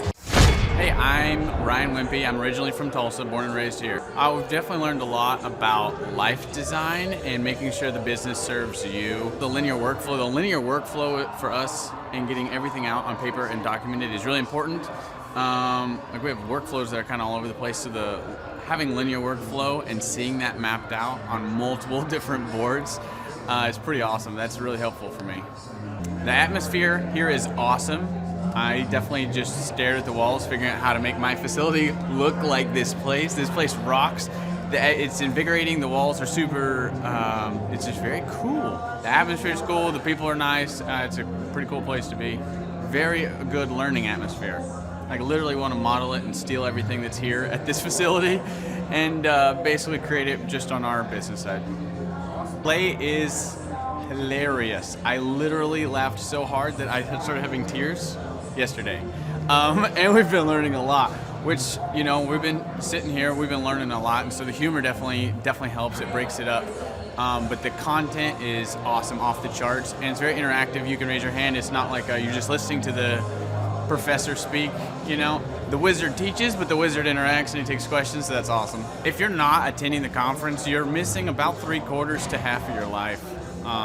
You're definitely, it's probably worth a couple $1,000s. So you're missing the thought process of someone that's already started like 9 profitable businesses. So not only is it a lot of good information, but just getting in the thought process of Clay Clark or Dr. Zellner or any of the other coaches, getting in the thought process of how they're starting all these businesses, to me, just that is priceless. That's money. Well, we're definitely not getting upsold here. My wife and I have attended conferences where where it was great information and then they upsold us like half the conference, and I don't want to like bang my head into a wall, and she's like banging her head into the chair in front of her. Like, it's good information, but we're like, oh my gosh, I want to strangle you. Shut up and go with the presentation that we paid for. And that's not here. There's no upsells or anything, so that's awesome. I hate that. It makes me angry. So glad that's not happening. So the cost of this conference is quite a bit cheaper than business college. I went to a small private liberal arts college and got a degree in business. And I didn't learn anything like they're teaching here. I didn't learn linear workflows. I learned stuff that I'm not using, and I haven't been using for the last 9 years. So what they're teaching here is actually way better than what I got at business school. And I went what was actually ranked as a very good business school. I would definitely recommend that people would check out the Thrive 15 conference. The information that you're going to get is just very, very beneficial, and the mindset that you're going to get, that you're going to leave with, is just absolutely worth the price of a little bit of money and a few days worth of your time. I'm Rachel with Tip Top Canine, and we just want to give a huge thank you to Clay and Vanessa Clark. Hey guys, I'm Ryan with Tip Top Canine. Just want to say a big thank you to Thrive 15. Thank you to Make Your Life Epic. We love you guys, we appreciate you, and really just appreciate how far you've taken us. This is our old house. Right? This is where we used to live a few years ago. This is our old neighborhood. See? It's nice, right? So this is my old van and our old school marketing, and this is our old team. And by team, I mean it's me and another guy. This is our new house with our new neighborhood. This is our new van with our new marketing, and this is our new team. We went from 4 to 14, and I took this beautiful photo.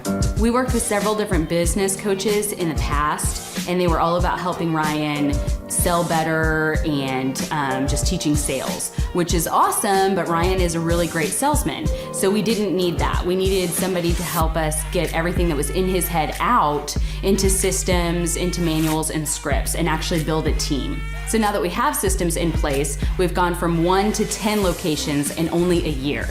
In October 2016, we grossed 13 grand for the whole month. Right now it's 2018, the month of October. It's only the 22nd. We've already grossed a little over 50 grand for the whole month, and we still have time to go. We're just thankful for you, thankful for Thrive and your mentorship, and we're really thankful that You guys have helped us to grow a business that we run now instead of the business running us. Just thank you times 1,000. So we really just want to thank you, Clay, and thank you, Vanessa, for everything you've done, everything you've helped us with. We love you guys. Hello, my name is Charles Kolaw with Kolaw Fitness. Today I want to tell you a little bit about Clay Clark and how I know Clay Clark. Clay Clark has been my business coach since 2017. He's helped us grow from 2 locations to now 6 locations. We're planning to do 7 locations in 7 years and then franchise. And Clay has done a great job of helping us navigate anything that has to do with like running the business, building the systems, the checklists, the workflows, the audits, how to navigate lease agreements, how to buy property, how to work with brokers and builders. This guy is just amazing. He's this kind of guy has worked in every single industry. He's written books with like Lee Cockerell, head of Disney, with the 40,000 cast members. He's friends with like Mike Lindell. He does Reawaken America tours, where he does these tours all across the country, where 10,000 or more people show up to some of these tours. On the day-to-day, he does anywhere from about 160 companies. He's at the top. He has a team of business coaches, videographers, and graphic designers and web developers, and they run 160 companies every single week. So think of this guy with a team of business coaches running 160 companies. So in the weekly, he's running 160 companies.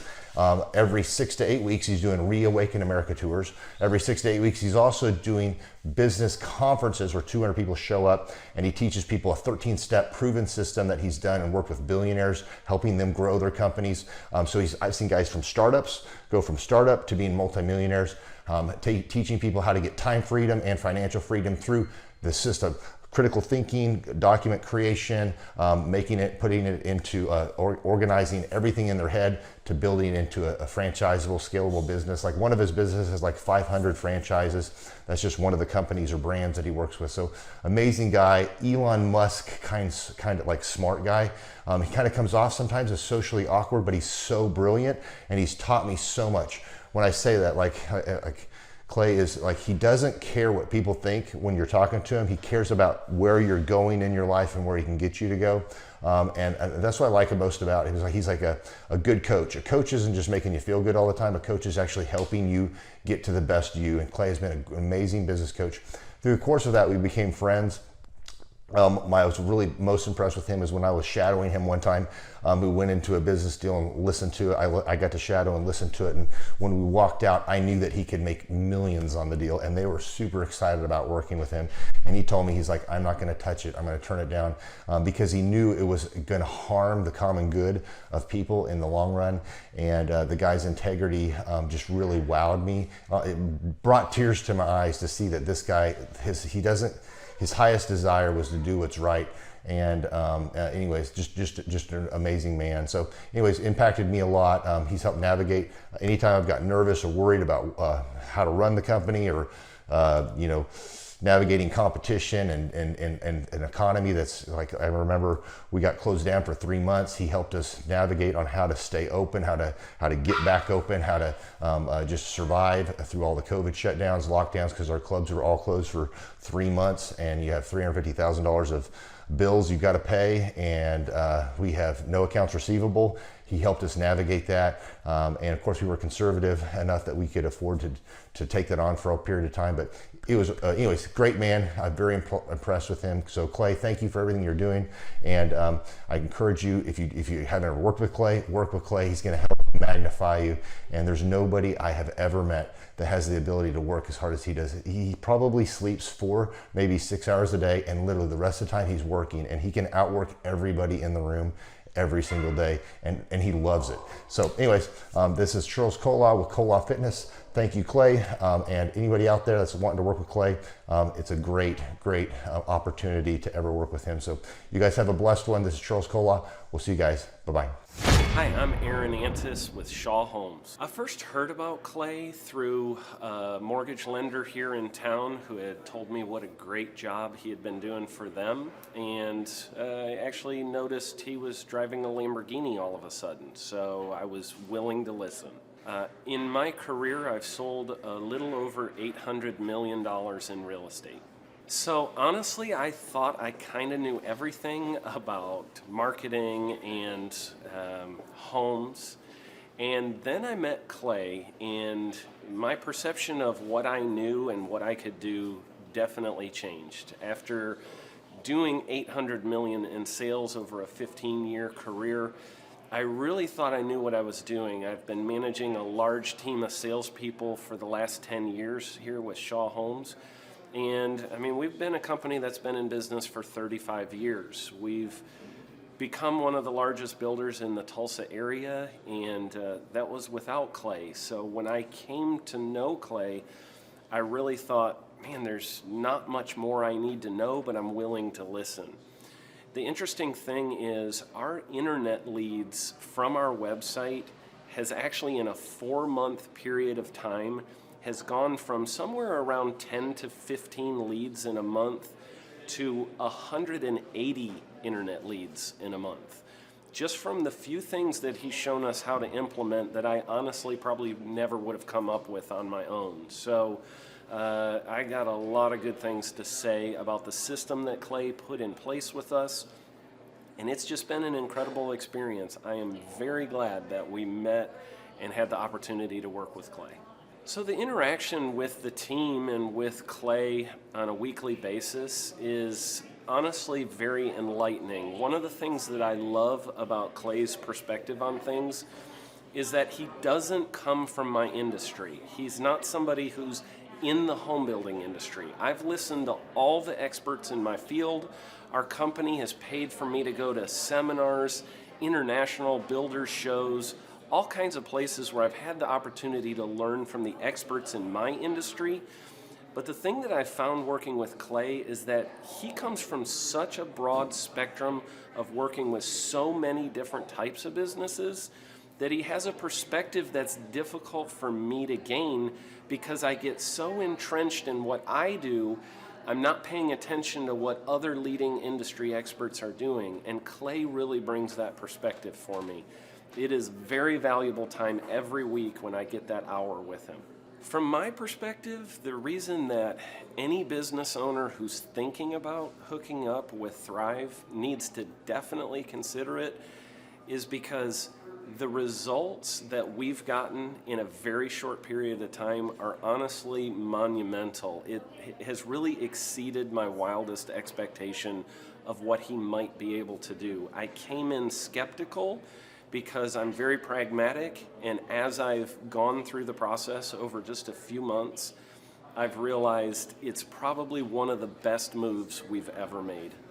I think a lot of people probably feel like they don't need a business or marketing consultant because they maybe are a little bit prideful and like to think they know everything. I know that's how I felt coming in. I mean, we're a big company that's definitely one of the largest in town. And so we kind of felt like we knew what we were doing. And I think for a lot of people, they let their ego get in the way of listening to somebody that might have a better or different perspective than theirs. I would just really encourage you, if you're thinking about working with Clay, I mean, the thing is, it's month to month. Go give it a try and see what happens.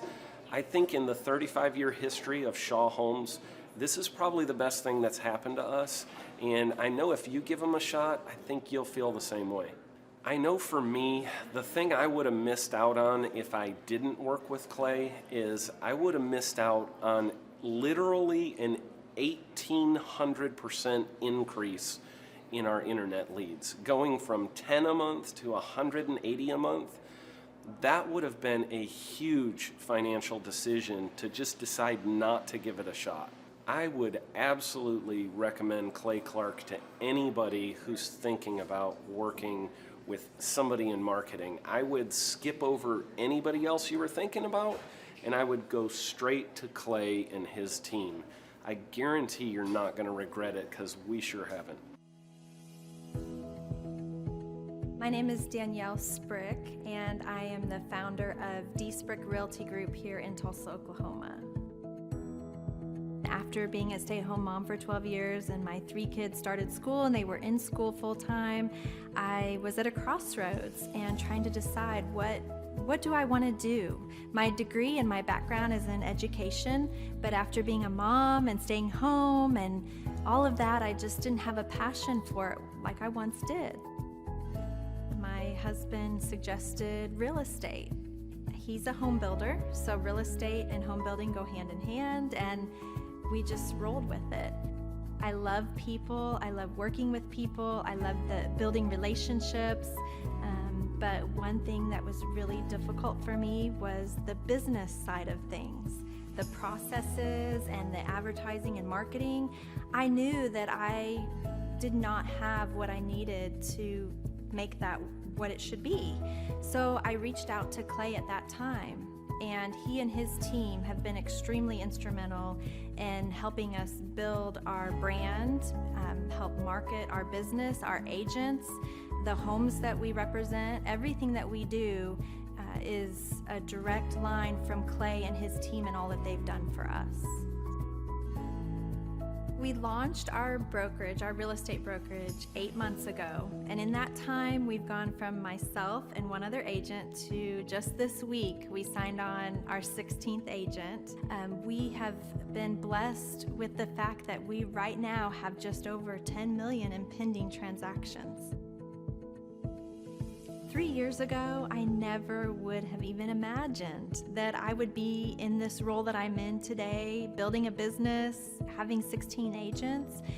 But I have to give credit where credit's due, and Clay and his team and the business coaching that they've offered us has been huge. It's been instrumental in what we're doing. Don't ever limit your vision. When you dream big, big things happen. I started a business because I couldn't work for anyone else. I do things my way. I do what I think is in the best interest of the patient. I don't answer to insurance companies. I don't answer to large corporate organizations. I answer to my patient, and that's it. My thought when I opened my clinic was I can do this all myself. I don't need additional outside help in many ways. I went to medical school. I can figure this out. But it was a very, very steep learning curve. Within the first 6 months of opening my clinic, I had a $63,000 embezzlement. I lost multiple employees. Clay helped us weather the storm of some of the things that are just a lot of people experience, especially in the medical world.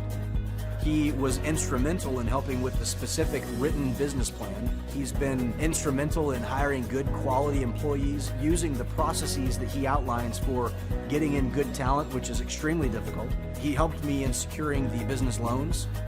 He helped me with web development and search engine optimization.